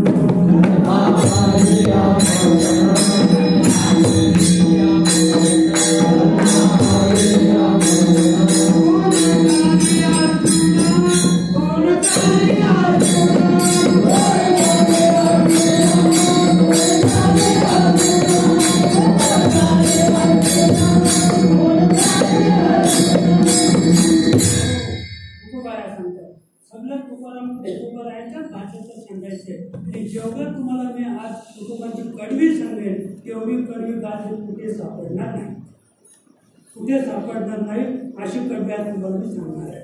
बरं, जन्म आलिया मरण, जन्म आलिया मरण कोण टाळे अर्जुना, कोण सांगतात? तुकोबांचं या म्हणून कडवं आहे. पण भगवंत अर्जुना सांगतात की हे अर्जुना तू मारणारा, तू मारणारा आणि आपला कौरव सैनिक मरणारे हा भ्रम आहे. तू सोडून दे अर्जुना, तू मारणारा आणि मरणारे हे मी आधीच मारलेले आहे. पण हे भगवंत अर्जुना सांगतात कोण टाळी अर्जुना, अरे अर्जुना त्यांना उद्या मरण येणारच आहे, ते कोणी टाळू शकत नाहीये. कारण जो जन्माला आला तो मरणारच आहे. मग आम्ही म्हणतो आपण असं करूया ना, वाघे उपदेशला ज्याची देव जर अर्जुनाला असं सांगतात की जन्म आलेला मरण कोण टाळे अर्जुना, अरे अर्जुना तो जन्माला आला तो मरणारच आहे, मग मार अर्जुना. मी या मताशी संमत नाही, मी या मताशी संमत आहे. वाघे उपदेशाला बोलला सुखे खाऊ द्यावे मला. वाघ त्याला फार भूक लागली होती, चालता येत नव्हतं, आता मरणार वाघ. एवढ्यात त्याला त्याचा दोस्त भेटला कोल्हा, त्याने त्या कोल्ह्याला उपदेश करायला सुरुवात केली. वाघे उपदेशाला कोल्हा सुखे खाऊ द्यावे मला, अरे अंतिम मर्शी ते न चुके मग का मारे तुझी भुके. कोळा कमी बघत वाघ सांगतो अरे बघ कोल्ह्या तू आज नाही गेलास ना तरी पशु हा 12 वर्षात नव्हतो. पशुचं वय फक्त 20 वर्ष, पशुचं वय तिथे फक्त 20 वर्ष आहे. ते 20 वर्ष का ते मी सांगत नाही. तो पशुचं वय 20 वर्ष, तो पशु हा 12 वर्षापासून मरायला सुरुवात होतो. माणसाचं वय 100 वर्ष, तो माणूस हा वयाच्या 60 पासून मरायला 65-70 पर्यंत मरतो माणूस. तसं पशु 12 वर्षापासून मरायला सुरुवात होतो. मग तिथे वाघ त्याला उपदेश करतो, अरे अंतिम वर्षी तू मरणारच कोल्ह्या, आज ना तर उद्या परवा 12 वर्षात तरी मरशील, मग मीही मरायला आले भुकेने, तेव्हा मग मी तुला मारतो आणि मी तुला खाईन म्हणजे मी जगेन. म्हणजे कोला चतुर कोला म्हणतो येडू म्हणे भला भला आणि ह्या पायी तू सांगतो तेच बरोबर आहे, मग तू पण उद्या मरणारच आहेस. उद्या जरी तू मला खाल्ला तरी मरणारच आहेस. मात्र इथे आपल्याला नेमकं संकलन करायचंय. मग देव असं का बोलला तर इथे व्यष्टी समष्टीचा प्रश्न. वाघाने उपदेश जो कोल्ह्याला केला तो स्वतःच्या पोटासाठी केला. वाघाने कोल्ह्याला जो उपदेश केला तो स्वतः जगण्यासाठी केला. भगवंताने गीतेत अर्जुनाला जो उपदेश केला तो स्वतःसाठी केला नाहीये, जगाच्या कल्याणा संतांच्या वृत्ती समष्टीसाठी केला. म्हणून हे अर्जुना तू मारणारा आणि हे मारणारे किंवा अर्जुना हे उद्या मारणारच आहे, तर तू त्याला आज जरी मारलेस तरी कोणत्याही प्रकारचं पाप लागणार नाही. ही शिकवण भगवंताने दिली आणि केवळ सत्य आहे. तर भगवंताने जे कार्य केलं ते कशासाठी केलं? समष्टीसाठी. इथे जे मारले ते दुष्ट प्रवृत्तीचा नाश करायचा होता. लक्षात का? दुष्ट म्हणजे दुर्योधन, दुःशासन, धृतराष्ट्र अशी ज्यांची नावं आहेत, ज अक्षरावर त्यांची नावं आहेत, त्यांचा नाश करायचा होता. दुष्टांचा नाश करण्यामध्ये पाप नाहीये. हे भगवंताने त्या ठिकाणी शिकवलेले की हे अर्जुना, जे जन्माला आलेले आहेत ते उद्या मरणारच आहेत, म्हणून तू कोणत्याही प्रकारे या ठिकाणी भय बाळगू नको. मरणारच आहेत ते, तू भय बाळगू नको. त्याच्या पुढे तुकोबराया सांगतात, त्याच्या पुढे सांगतात, अरे जो म्हणजे जो का जो जन्मालाच आला नाही, तो जन्मालाच आला नाही, त्याशी मरण केवी ग्रासी, त्याशी तुकोबराया सांगतात, त्याशी मरण केवी ग्रासी. तुकोबराया सांगतात की अर्जुना, हे पुढे जाऊन सांगतात. आता हे तर नाही पटत त्याला, अर्जुनाला हे नाही पटत की जो जन्माला आलाय तो मरणारच आहे. मग तो पुढे अर्जुन गेले. अरे म्हणजे अर्जुना, तुला आता मी अंतिम सत्य सांगतो. आता जन्माला हे तू पाहतो ना, आता अक्षणी हे कसं माहितीये का, हा सगळा मिथ्या बाजार आहे. ते जन्माला आले नाहीत, त्यांना मरण कधी येईल. तुकोबराया सांगतात की त्याशी मरण केवी त्याशी, त्याला मरण सुद्धा त्रासणार नाहीये, तो जन्मालाच आला नाही, जन्मालाच आला नाही, त्याला मरण केव्हा त्रासणार आहे. त्याच्या पुढे तुकोबराया सांगतात, सुखी दुःखी एक भाव. आपल्याला मरणाचं भय आहे, तोची मोक्षपुरीचा राहो. तुकोबराया सांगतात की सुखी दुःखी एक भाव. अरे अर्जुना, तुला आता कदाचित किंवा दुःख झालं असेल की माझे भावबंध आहेत, आजोबा आहेत, माझे गुरु आहेत, कुलगुरू आहेत, भीष्माचार्य आहेत, आणि यांना मारल्यानंतर हे राज्य भोगणं म्हणजे काय, हे पापच आहे, म्हणून हे राज्य भोगणं योग्य नाहीये. कदाचित अर्जुना दुःख झालं असेल, पण दुःखी सुखी एक भाव. हे जगण्यात आणि हे मरण्यात जर तुला सुख आणि दुःख होत नसेल तर अर्जुना, तुकोबराया सांगतात, हे पार्था, तू मोक्षपुरीचा राहा. तू राजा आहेस अर्जुना, मोक्षपुरीचा राजा आहेस. तू आधी संकलन कर, तुला दुःख होतंय की सुख होतंय.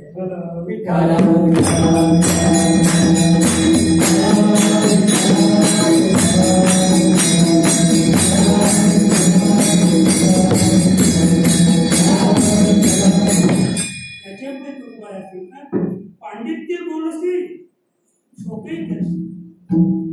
कारण अर्जुन जो आहे तो गीता तत्व जेव्हा भगवंत त्याला सांगू पाहत होते त्यावेळेला अर्जुन देवाला शिकवत होता. बरं का, अर्जुन धर्माच्या गोष्टी, नीतीच्या गोष्टी अर्जुन भगवंताला शिकवत होता. तुकोबराया सांगतात, पांडित्य बोलशी शोकही करशी. काय सांगतात, मग तू पांडित्य हे पंडित तो आहेस, बरं का, पंडितोची भला नित्य भजे श्री विठ्ठला. पंडित त्याला म्हणतात तुकोबराया की तो सतत रात्रंदिवस विठ्ठलाचं भजन करतो. आता इथे पांडित्य बोलशी शोकही करशी, कशाला का. तुकोबराया सांगतात की असा जर अर्जुना तो अर्थात तू असशील, तू पांडित्य बोलतो, देवाला शिकवतोस आणि शोक सुद्धा करतोस, मग तुला जी नीती आहे, मग तू न जाणशील नीती तत्व. तू नीती तुला अद्याप कळलेली, नीती तत्व जे आहे ते तुला कळलेलं नाहीये. तुकोबराया सांगतात, मी पंडित त्याला म्हणतो, जित्या नृत्या पाठ माझी शोकांत देई चित्त. तुकोबराया सांगतात, जित्या मेल्या माझी शोकांत देई चित्त, तो मान्य पंडित तुका म्हणे. मी त्याला मान्यता देतो, मी पंडित त्याला म्हणतो की जो मेल्यावर शोक करीत नाही, तो जितेपणी पण शोक करीत नाही. जित्या मेल्या माझी शोकाने दे चित्त, तो मान्य पंडित तुका म्हणे. तो पंडित मला मान्य आहे. म्हणजे एवढ्या गोष्टी भगवंताने कुरुक्षेत्रावर त्या संवादात अर्जुनाला सांगितल्या, आणि एवढ्या गोष्टी संवादात अर्जुनाला सांगितल्यानंतर मग त्या ठिकाणी अर्जुनाचा मोह घालवण्यासाठी जी रीत वापरली ती रीत अभंगाच्या पहिल्या.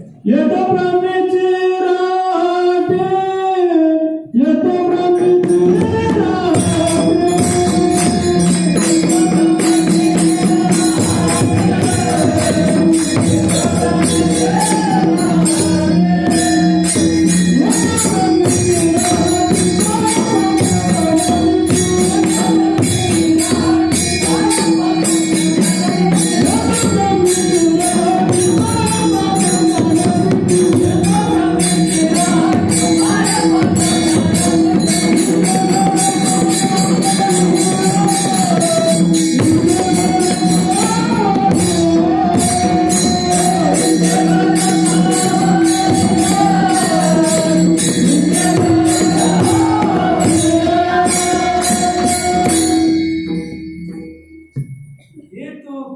तुझी राहटी आहे अर्जुना ज्ञान दिठी. हिचे शब्द आहे ना, हिच्या म्हणजे विद्येचे. हिचे शब्द सुद्धा वापरलेले तुकोबरायाने. हिचे याचा अर्थ विद्येचे पुढे पाहू. आणि म्हणून तुकोबराया सांगतात आहे भगवद्गीता पूर्ण अमृत सरिता. भगवद्गीता कसे अमृत सरिता. आता आपल्याला माहिती आहे मराठी म्हणून सरिता म्हणजे काय? सरिता म्हणजे नदी. सरिता म्हणजे नदी, पण मी आता वेगळा अर्थ सांगतो. सरिता म्हणजे नदी नाही, नदी म्हणजे बाई आणि सरिता म्हणजे आई. नदी म्हणजे बाई आणि सरिता म्हणजे आई. आम्ही नेहमी सांगत असतो की बाई आहे ती आई असेलच असं नाही, पण आई आहे ती बाई आहे. तर एखादी बाई वांग असेल तर तिला आई म्हणता येईल का? नाही. म्हणजे जी बाई आहे ती आई असेलच असं नाही, पण जी आई आहे ती बाई आहे. सरिता म्हणजे नदी, पण नदी तिला म्हणतात आता जाऊन पहा म्हणजे गोटाला आणायचे नदीतून. तुम्हाला आमच्या नदीतून गोटाला ठेवलं नाही. पूर्वी जेवढे धोते बांधले गोटालाच आहे, सगळं गोटालाच भरायचं आहे. माती येईपर्यंत गोटालाच भरायचं आहे. गोटाल जेव्हा दिसते मला नदी आटल्यावर, म्हणजे जी आटते उन्हाळ्यात तिच्यात पाणी राहत नाही, जी आटते पाणी आटतंय तिला नदी म्हणतात. आणि सरिता तिला म्हणतात तर तिचा ओघ कधीच आटत नाही, ती सरिता. अर्थ एकच, आई काय ना बाय, नदी काय आणि सरिता काय. पण तुकोबाने ते दुर्गम्य गोष्ट घडलेली आहे. अमृत नदी म्हटले असते तर चाललं असतं का? अमृत सरिता म्हणजे अमृताचा जो ओघ आहे तो अमोघ आहे. भगवद्गीता पूर्ण अमृत सरिता. म्हणजे अमृत सरिता म्हणजे अमृताची नदी जी अमोघ आहे, जी कधीच आटत नाहीये, जिला अंत नाहीये, जिला अंत नाहीये, जिच्या ओघाला अंत नाहीये, तिला सरिता म्हणतात. सरिता तिला म्हणतात तिचा हुकम कुठे झाला. कदाचित अंत सांगता येईल, अंत सांगता येईल, नदीचा अंत सांगता येईल, तर ते समुद्राला जिथे जाऊन मिळाले तिचा अंत झाला. पण उगम नदीचा उगम सांगता येईल, पण सरितेचा उगम सांगता येणार नाही. अमृत जे आहे अमृताची गोडी सांगता येणार नाही, बरं अमृताची व्यापकता सांगता येणार नाही, बरं अमृताची निर्मिती सांगता येणार नाही. म्हणजे म्हणून त्याला अमृत म्हटले. तुकोबा सांगतात आहे भगवद्गीता पूर्ण अमृत सरिता. ती अमृत सरिता आहे, तो अमृताची नदी आहे, ती अमोघ आहे, कधी न आटणारी, न विकणारी, न संपणारी अशी भगवद्गीता आहे. एका अक्षरांत आहे माझा रमाकांत. तुकोबराया हा बंद तुम्हाला नाही विद्येत म्हणजे गाठ्यात नाही मिळणार बरं. एका अक्षरांत आहे माझा रमाकांत. एका अक्षरामध्ये तुकोबराया सांगतात की माझा रमाकांत भगवान श्रीकृष्ण गीतेच्या प्रत्येक एका अक्षरामध्ये बदले. आणि म्हणून एका चरणाचा अर्थ राजा जनक जाण. तुकोबराया सांगतात बरं का, एका चरणाचा अर्थ राजा जनक जाणत आणि विधेही वर्तत जगामध्ये. राजा जनक कसा वर्तत होता विधेय स्थितीमध्ये. तर जाऊ द्या, राजाचं जाऊ द्या बरं का. एका चरणाचा अर्थ पंडुपुत्र धर्म जाणत सत्य यथार्थ वर्तत शत्रू मित्र समान. एका चरणाचा अर्थ. आता आमची ज्ञानेश्वरी पाठ 9034 वेळा महाराज माझ्या पाठी माझ्या 9034 वेळा पाठ आहेत आणि 700 श्लोक पाठ आहेत. आज ना आईची माहिती गेलेलं अजून त्या वारकऱ्याचं तोंड गोड नाही झालं महाराज. 9034 वेळा पाठ आहेत. अहो एका चरणाचा अर्थ पंडुपुत्र धर्म जाणलं. एकच चरणाचा अर्थ पंडुपुत्र धर्माने जाणला. ते काय केलं, सत्य भाषण बोलला आणि शत्रू मित्र समान. महाराज धर्मयुद्ध होतं ते. संध्याकाळी दिवस मावळला की युद्ध संपलं की धर्मराज आपला ड्रेस बदलायचा महाराज आणि कौरवांच्या त्या छावणीमध्ये जायचा आणि जेवढे कौरवांचे सैन्य वाहन लागून महाराज जर्जर झालेले लुगडत पडलेले धर्मराजा तिथे जायचा आणि आमच्या प्रकाश बाबा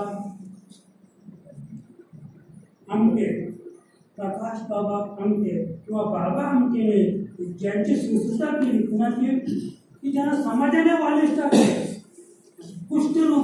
कुष्ठरोग्यांची सेवा केली. आपण जर प्रकाश बाबा आमटेचं पिक्चर पाहिलं म्हणाल तर प्रकाश बाबा आमटेच्या लग्नाला सगळे कुष्ठरोगी होते. त्यांना पाय नाही, हाताना बोटे नाही, महाराज त्या औषधात भेटायचे. कुणाच्या प्रकाश बाबा आमटेच्या डोक्यावर किती सुंदर आशीर्वाद असेल तो कुणाचा की ज्याचा समाजाने त्यांना वालिश टाकले, समाजाने त्यांना जंगलात पाठवून दिले, गावात यायचं नाहीये, त्यांच्या हातात त्यांना तांदूळ पकडता येत नाहीत महाराज, ते त्यांच्यावर औषधा करतात. सावधान. आणि त्यांना वाढतात कोण माहिती आहे का? नवरदेव आणि नवरदेवी. त्यांना पिक्चर पाहिला की वस्तुस्थिती की स्वतः प्रकाश बाबा आमटे आणि त्यांची ती डॉक्टर पत्नी आणि डॉक्टर प्रकाश बाबा आमटे ती आपली बाशिंग त्यांनी बाजूला सोडून ठेवली आणि कुष्ठरोग्यांना त्यांच्या लग्नामध्ये त्यांनी जेवण वाढलेलं होतं. हा एक आदर्श आहे. हा समाजात आपण त्यांचा आदर्श घेतला पाहिजे. हा एक आदर्श लक्षात घ्या. आणि म्हणून आपण जर आपल्या जीवनाचा विचार केला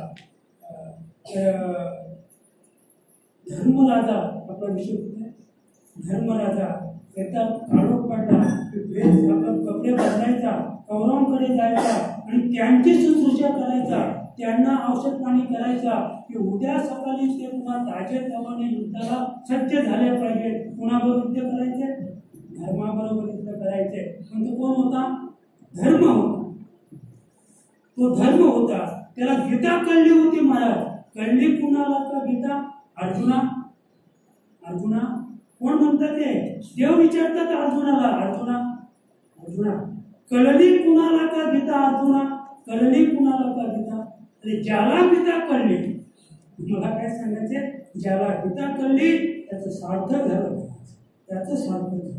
कारण धन्य धन्य देवी गीता. गीता आम्ही म्हणतो ना, गीतेचा अर्थ आपण जर पाहिला, आदी माया वेद माता तुकोबाराय सांगतात, धन्य धन्य देवी गीता. गीता ही देवी आहे, आदी माया आहे आणि वेद माता आहे. पण आम्ही काय उपनिषदाचं सार. वेदांची निर्मिती कुणापासून झाली? व्यासांपासून झाली. वेद एक होता, ओम एक अक्षर होता, त्याच्यापासून एक वेद निर्माण झाला. एकापासून 4 झाली, त्याच्यापासून उपनिषद झाली, त्याच्यापासून 6 शास्त्र झाली, 18 पुराण झाली. आणि आम्ही म्हणतो की वेदाचं सार गीतेत आहे. आणि तुकोबा सांगतात की आदी माया वेद माता, म्हणजे वेद हे गीतेचं मूल आहे. लेकरू गीता माता जे आहे त्या गीते मातेचं वेद हे लेकरू आहे. मग आता तुम्ही ठरवा की वेद आधीचे की गीता आधीची. आधी जन्म कुणाचा? गीतेचा का वेदाचा? तर त्याच्या पुढे तुम्ही ठरवा अंड आधी की कोंबडी आहे. तो विचार तुम्ही करा घ्यायचा. कसं का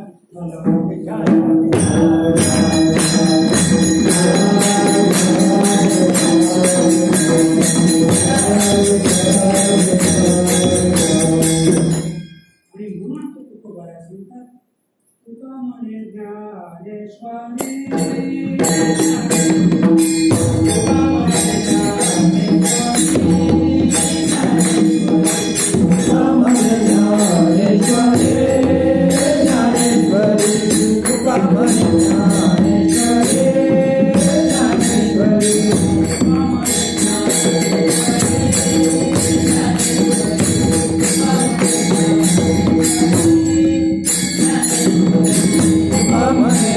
Amen.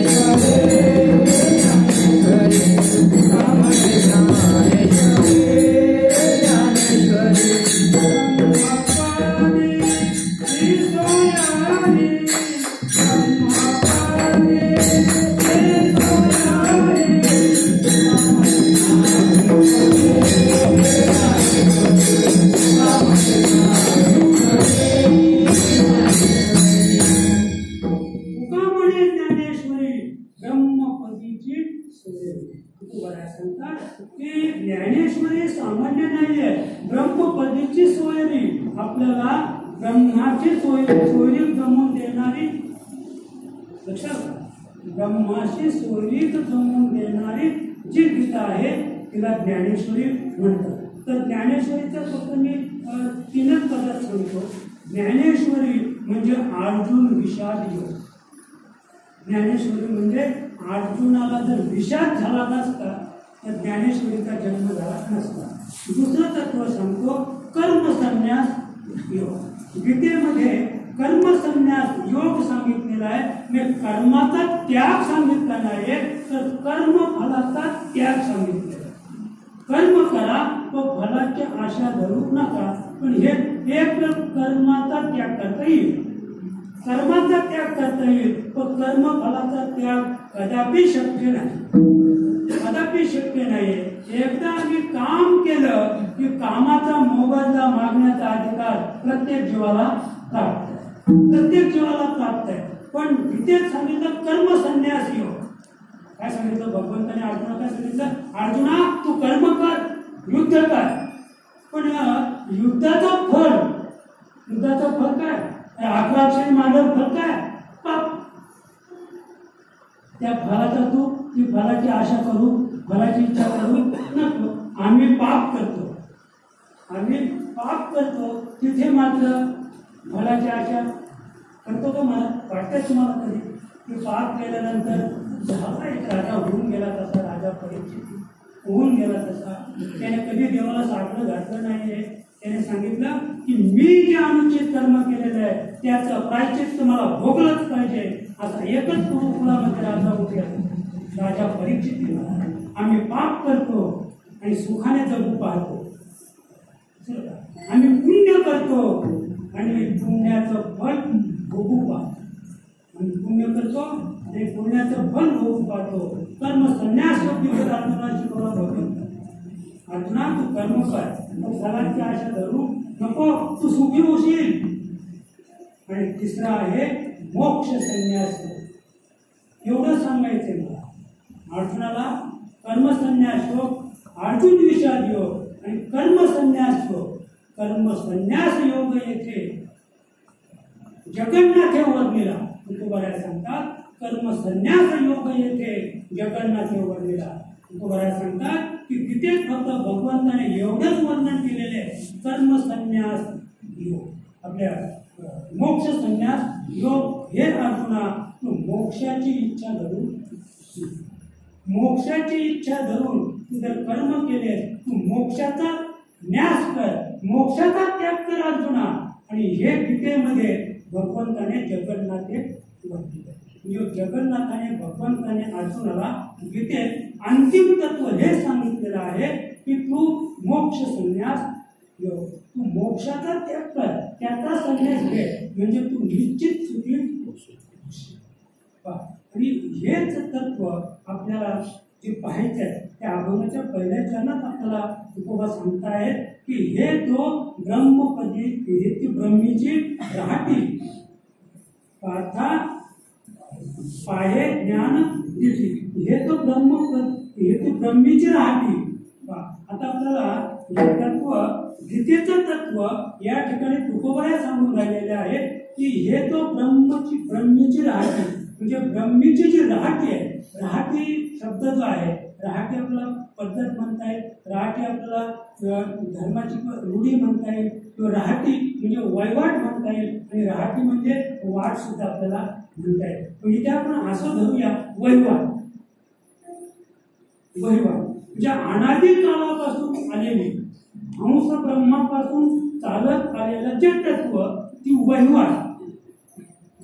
हे तो ब्रह्मीची राहटी, म्हणजे ही जी राहटी आहे पाहे पार्था ज्ञानतिथी. अर्जुना तुला मी हे अनादी काळापासून चालत आलेली ब्रह्मीची राहटी सांगतो. राहट त्याला म्हणतात, राहट कुणीच पाहिला नाही. राहट माहिती का? राहट आपल्याला माहिती मला, राहट कुणीच पाहिला नाही. तुकोबा त्याचं वर्णन करतो बरं का. तुका म्हणे माळ, गुंतली राहटी आणि गाडग्याची फुटी सुटली. गाडकं तेव्हा सुटतंय, गाडकं तेव्हा सुटलं की तो रहाटमध्ये जेव्हा फुटतो. आता फुटलं म्हणजे काय झालं मला, फुटलं म्हणजे त्याचा नाश झाला. पण तुकोबा सांगतात की तो सुटला, तो सुटला. कोण? जो फुटला. नाही तर त्याच्या काय काम होतं? पाणी भरायचं. आता मी आणखी जवळ सांगतो, तुम्ही कधी भात गाडायला गेले होते का? तुम्ही पाण्याचा रहाट पाहिला नाही म्हणून सांगतो. तुम्ही जर कधी भात गाडायला गेले ना महाराज, तर जिथे आपण भात ओततो तिथे उभे राहा. जिथे आम्ही भात ओततो तिथे उभे राहा. आणि तिथे एक काचेची फळे असते, ती जरा वर करायला सांगा. भात भरतो ना त्याला. आणि तिथे गेल्यानंतर तिथे एक रहाट आहे. रहाट म्हणजे पट्टा आहे. आणि त्या पट्ट्याला असे जोडलेले आहेत, वाट्या जोडलेले आहेत. त्या पट्ट्याला वाट्या जोडलेल्या आहेत. आणि त्या वाट्या काय करतात माहिती आहे का? इकडनं भात भरून घेऊन जातात. म्हणजे जेव्हा खाली येतात तेव्हा त्या रिकाम्या असतात. ती एकदम म्हणजे सेंटरला खाली आली वाटी की ती भात उचलते, आणि वर सेंटरला गेली की ती लगेच खाली होते. खाली आली की ती भरते, वर गेली की ती खाली होते. आणि भात जे आहे ते सतत पडत राहते. ते भात सतत पडत राहते. तिला रहाटी म्हणतात, तिला रहाटी म्हणतात. हा झाला व्यवहार, हा झाला व्यवहार. तर ती जी रहाटी आहे ना मला, ती उलटी ठेवायची. आता जे वाटे जात होते ना महाराज, इकडनं वाट्या भरून जातात. वाट्या जेव्हा भरून जातात ना किसन बाबा, तेव्हा इकडची जी लाईन आहे ना ती वर पाहते. भरलेली लाईन आहे ना भातात, भातात भरलेली लाईन ती वर पाहते. आणि इकडची जी अर्धी रिकामी आहे ना ती खाली पाहते. रिकामी वाटी आहे ना ती खाली पाहते, ती वर नाही पाहते. तिला वर पाहण्याचा आधी गरज नाही, ती खाली पाहते. पण ती जेव्हा खाली शंकरला येते ना, ती जेव्हा वर पाहण्याचा विचार करते तेव्हा ती भात घेऊनच भात घेऊन. पण समजा ती रहाट उलटी फिरवली ना, उलटी फिरवली, एक दाणा सुद्धा घेऊन जाणार. ते राट फिरूनच राहिलेलं आहे, पण एक दाणा सुद्धा घेऊन जाणार नाही. ते राट फिरूनच राहिलेलं आहे. कारण आता राट कसं करतं माहिती का? सगळं खालीच पाहतात, ते वर पाहत नाही. आणि वर पाहिलं म्हणजे जेव्हा वर पाहण्याचा प्रसंग येतो त्यावेळेला तो कसा आहे. आणि म्हणून या ठिकाणी बऱ्याच सांगतात हे तो ब्रह्मीची रहाटी, म्हणजे ब्रह्मीची रहाटी जी आहे हे जे संविधान आहे, मला हे सांगायचं अध्यात्माचं संविधान आणि आमचं भारताचं संविधान याच्यात काहीतरी फरक असतो. आणि म्हणून बाबा सांगतात हे तो ब्रह्मीची रहाटी पाहे पार्था ज्ञानतिठी, अरे उलट उलट माघाऱ्या प्राण्या फिर होते घासी, भरला पूर मायेचा लोंढा वाहून या घासी. ही पारमार्थिक आध्यात्मिक क्षेत्रातील जी रहाटी आहे ती उलटी आहे. ती उलटी कशी? तुकोबा सांगतात ती उलटी कशी? तर ब्रह्मी लीन ज्याची राहती, तुकोबा सांगतात काय का, ब्रह्मी लीन त्याची राहती जेथे लोक जागती, जेथे लोक जागती. हे जो ब्रह्मी लीन आहे, ब्रह्मी लीन त्याची राहती. राहती म्हणजे तो झोपलेला आहे, तो ब्रह्मामध्ये लीन आहे ना. तो रात्री भगवंताचं भजन करतो, तो झोपलेला आहे, तो आता झोपलेला आहे. तेथे लोक जागती आणि संपूर्ण जग तिथे जाग आहे, संपूर्ण जग तिथे जाग आहे. त्याच्या पुढे तुकोबा सांगतात बरं का, साधू जेथे जागा आहे तेथे सर्व लोक झोपी जाय.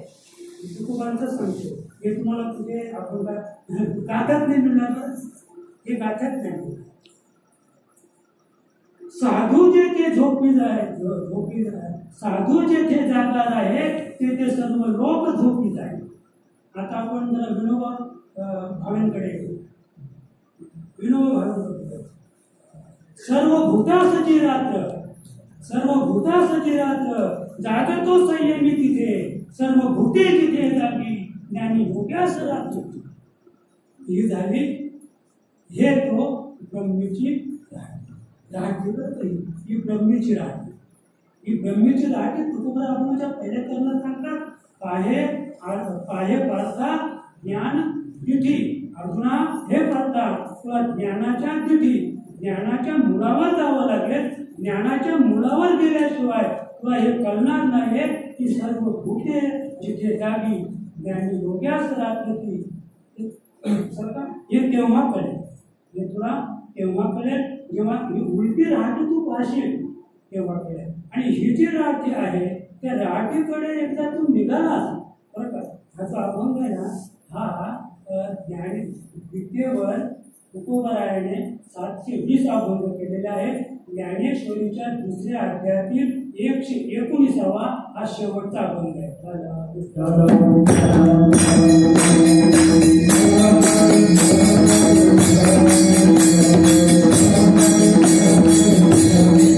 आणि या अभंगाचा सार या वाक्यात आपण पाहतो. अर्जुना स्थिती ही ब्रह्मी पावता न तले पुन्हा टिकवणे अंतकाली ब्रह्म निर्वाण मिळवी. या एका विवेकानंद स्वामींच्या आपल्या विनोबा भावेंच्या जे गीता त्याच्यामध्ये हे स्थितप्रज्ञांचे लक्षण आहे. स्थितप्रज्ञांच्या लक्षणातील हे शेवटचं वाक्य आहे. अर्जुना स्थिती ब्रह्म पावता नसले टिकवणे अंतकाली ब्रह्म निर्माण मिळवी. या एका ओळीवर तुकोबरायाने भाष्य केलेलं आहे. हे तो ब्रह्मीची राहटी पाहे पार्था ज्ञान तिथी. तुम्ही ज्ञानाच्या मुळाकडे गेले, ज्ञानाच्या तिथीकडे गेले तर फार काळ या बोलावे मूळ या त्याची शोधावे. त्या तत्वापर्यंत आपण एकदा पोहोचलो की मग तुकोबरा दुसऱ्या चरणात सांगतो.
गीतेच्या घरी एकदा आपण गेलो तिथे पोचलो की मोह शिवेना उद्या.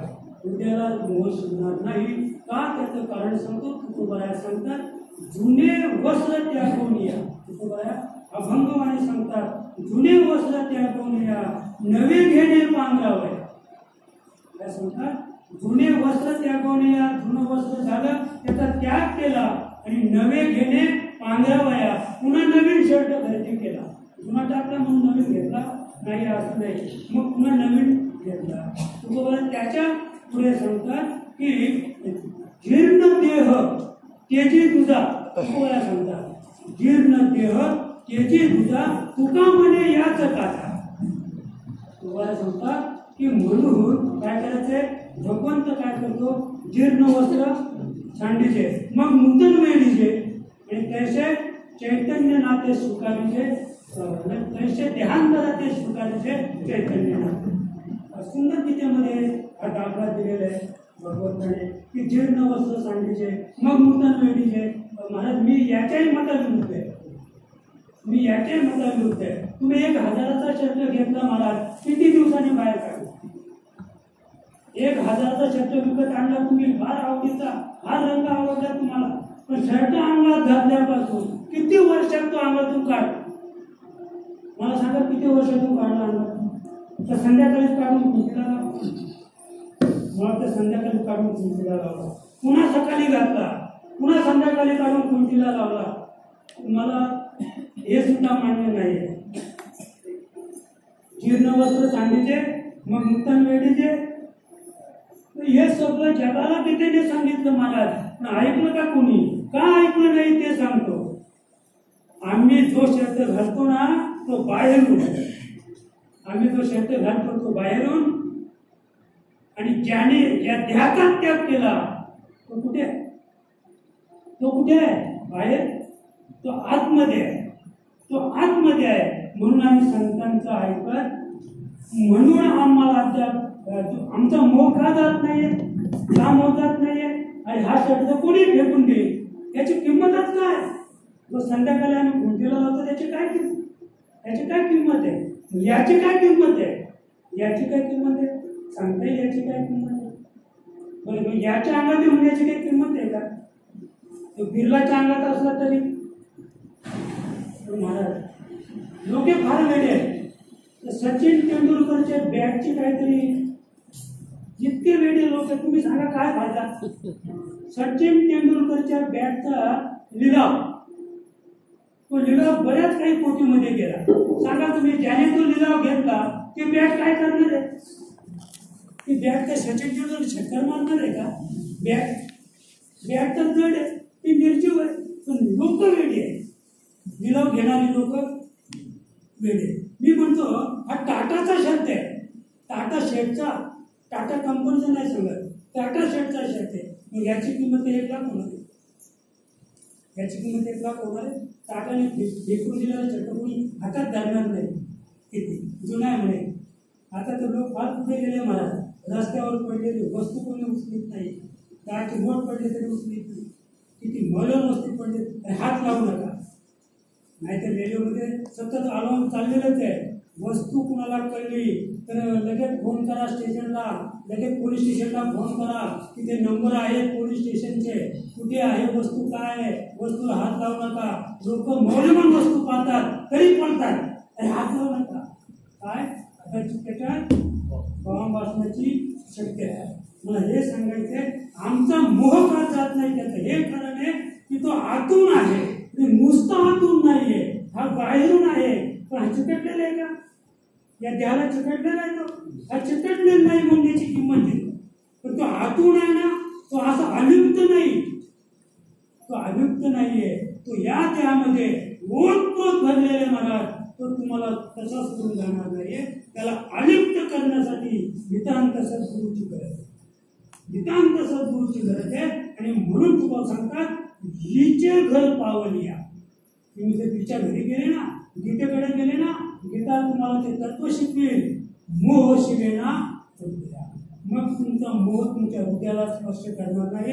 आणि एकदा मोह गेला, तुकोबाला सांगतात मोह गेला स्मृती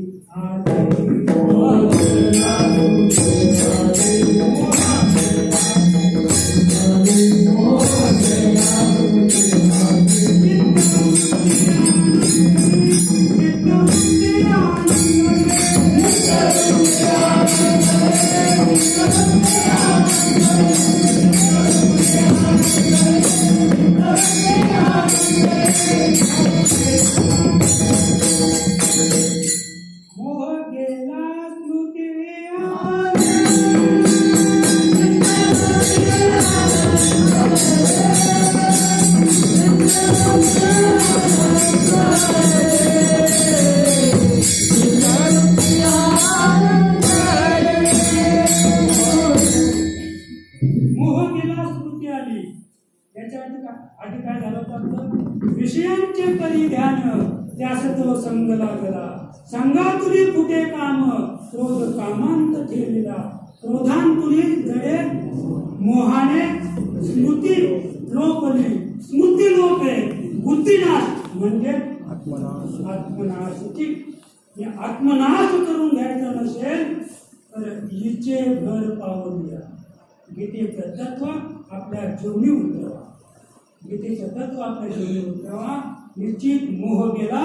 तुकोबाला सांगतात तुम्ही ऐकलं ना गीतेचं, मग ऐकलं असेल तर आता मोह गेला, स्मृती आली. म्हणजे आम्ही कुठे होतो?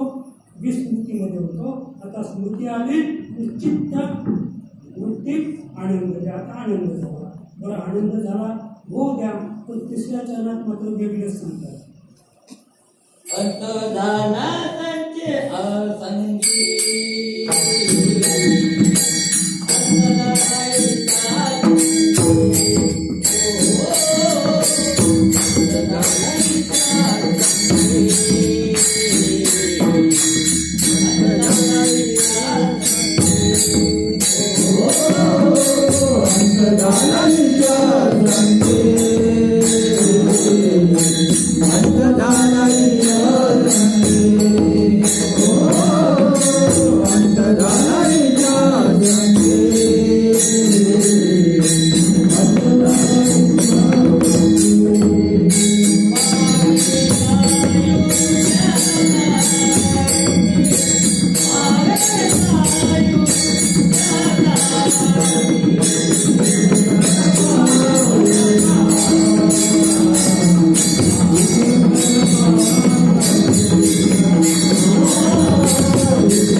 काय फायदा झाला?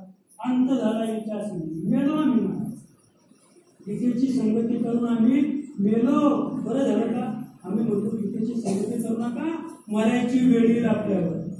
तर पावे सायुज्यता अंगी, मेलो आम्ही.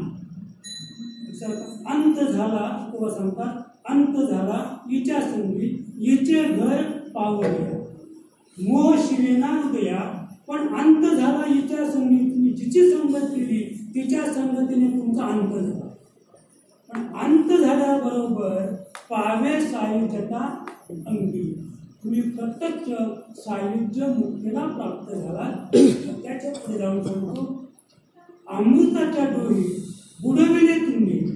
एखाद्याला पाण्यातून बुडवलं, पाण्यातून बुडवलं तर काय होईल? आम्ही जगू की मरू? मरावं लागेल. पाण्यात बुडवलं, मेलो आम्ही. पण सुभेदार सांगतात, अमृताच्या डोळी बुडवले तुम्ही आणि बुडताना आम्ही धन्य झालो. पण बुडवलं कुठे? अमृताच्या डोळी. मला वाटतं मानेला धरून त्याला उलटा बुडवा, मरेल का तो? त्याच्या तोंडात महाराज अमृताचा एक थेंब गेला तरी तो अमर होईल. अमृताच्या डोळी बुडविले तुम्ही, हे उपकार आहेत संतांचे. अंत झाला इचे संगी, इतेच्या संगी, अमृताच्या डोळी बुडवले तुम्ही, तो बुडताना आम्ही धन्य झालो. बुडलो आम्ही, पण एक थेंब तरी तोंडामध्ये अमृताचा गेला, आम्ही धन्य झालो. म्हणजे आम्ही कसे झालो? अमर झालो.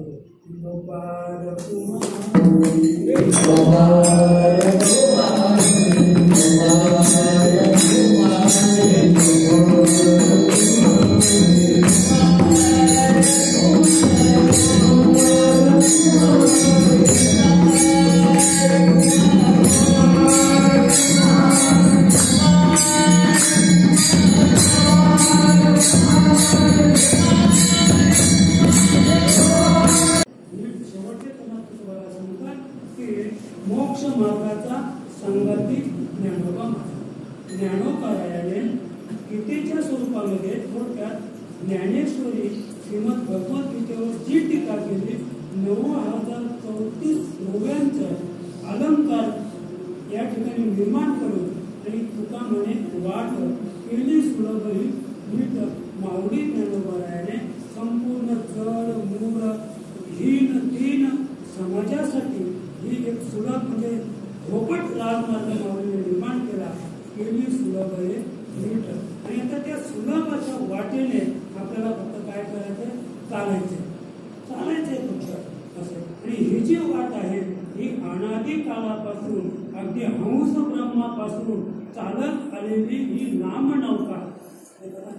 दुपारी आमच्या जनार्दन महाराजांनी सांगितलं की गीता ह्याची गंगा, गुह्य भाव पैगा. नामदेव महाराज सांगतात गीता ह्याची गंगा, गुह्य भाव पैगा, पण नाम याची जगा सोबत उद्धार.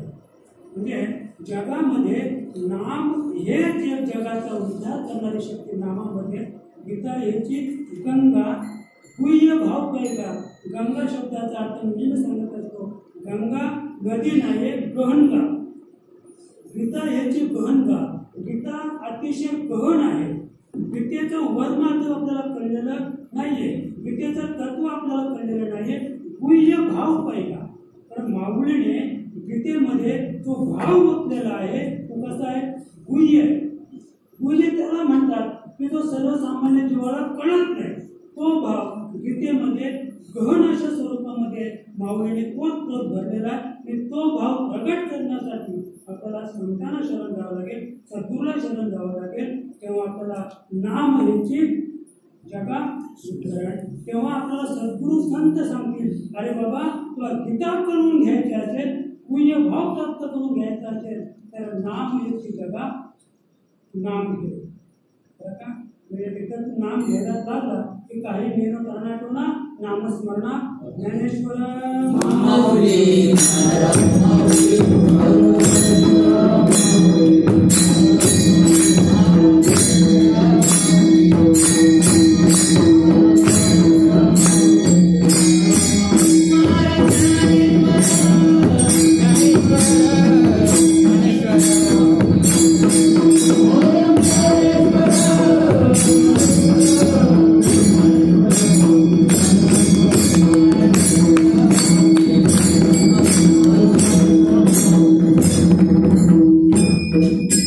आपल्या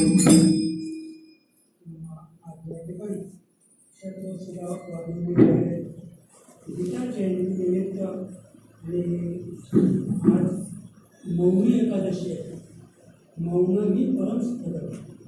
जगामध्ये सुख प्राप्त करून घ्यायचं असेल तर प्रत्येक मनुष्यपणाने फक्त एवढाच आपला अभय करायचे. मौन ही परमसुखद. कमी बोला, मित बोला, सत्य बोला, पण कमी बोला. तर जेवढं आम्ही कमी बोलू, तुम्ही जेवढे जास्त बोला महाराज, तेवढी तुमची ऊर्जा बाहेर जाईल. ऊर्जा सांभाळायची असेल, यौवन सांभाळायचं असेल तर मौन ही परमसुखद.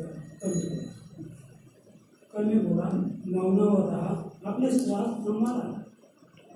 श्वास सांभाळा, आपलं आयुष्य वाढेल. श्वास सांभाळा मी नेहमी सांगतो. आणि श्वास सांभाळायचा असेल तर प्रपंचात जास्त दगदग करू नका, जास्त धावू नका महाराज. धाप लागेल असं करू नका. शरीर सांभाळा, कमीत कमी श्वास कसे घेता येतील, सावकाश श्वास कसा चालेल, श्वासावर नियंत्रण ठेवा, तुमचं आयुष्य वाढेल. श्वासावर नियंत्रण ठेवा, नामस्मरण करा, तुमचं बरं होईल. तुम्ही मोक्षपदाला जाल, साहित्य मुक्ती तुम्हाला स्वतःहून येऊन वरेल. आणि म्हणून तुका म्हणे वाट गेली सुलभही नीट. अगदी नीट आहे, झोपट मार्ग आहे, राजमार्ग आहे. तुम्ही डोळे मिटून चालू शकता, तुम्हाला कुठेही ठेस लागणार नाही. तुम्ही वैकुंठ धामालाच पोचाल असं तुकोबांचं स्पष्ट मत आहे. आणि अशा वाटेने आपण जर नीट चाललो तर निश्चित त्या पदापर्यंत पोचू. एवढे बोलून आपली सेवा या ठिकाणी वाघुर्डी गावच्या ग्रामस्थांना स्वतः त्यांच्या आपण ऋणी आहोत. कारण त्यांनी हे कार्य, हा जो प्रकल्प आहे, आज एकादशी मंडळ या ठिकाणी, आणि त्याच्यापुढे जाऊन म्हणतो महाराज हे जे मला वाटते स्पीकरवाले आहेत ना, तर यांची फार मोठी सेवा आहे. जे ते स्पीकर आणून लावतात ते कदाचित एकादशी मंडळाचा जरी स्पीकर असेल, पण त्यात ते सामान्याचं काम, या ठिकाणी वेळेवर आणून लावायचं काम आणि वेळेवर घेऊन जायचं काम ते करतात. त्यांनाही तसा आपण आशीर्वाद देऊया आणि आपली सेवा या ठिकाणी करूया. जय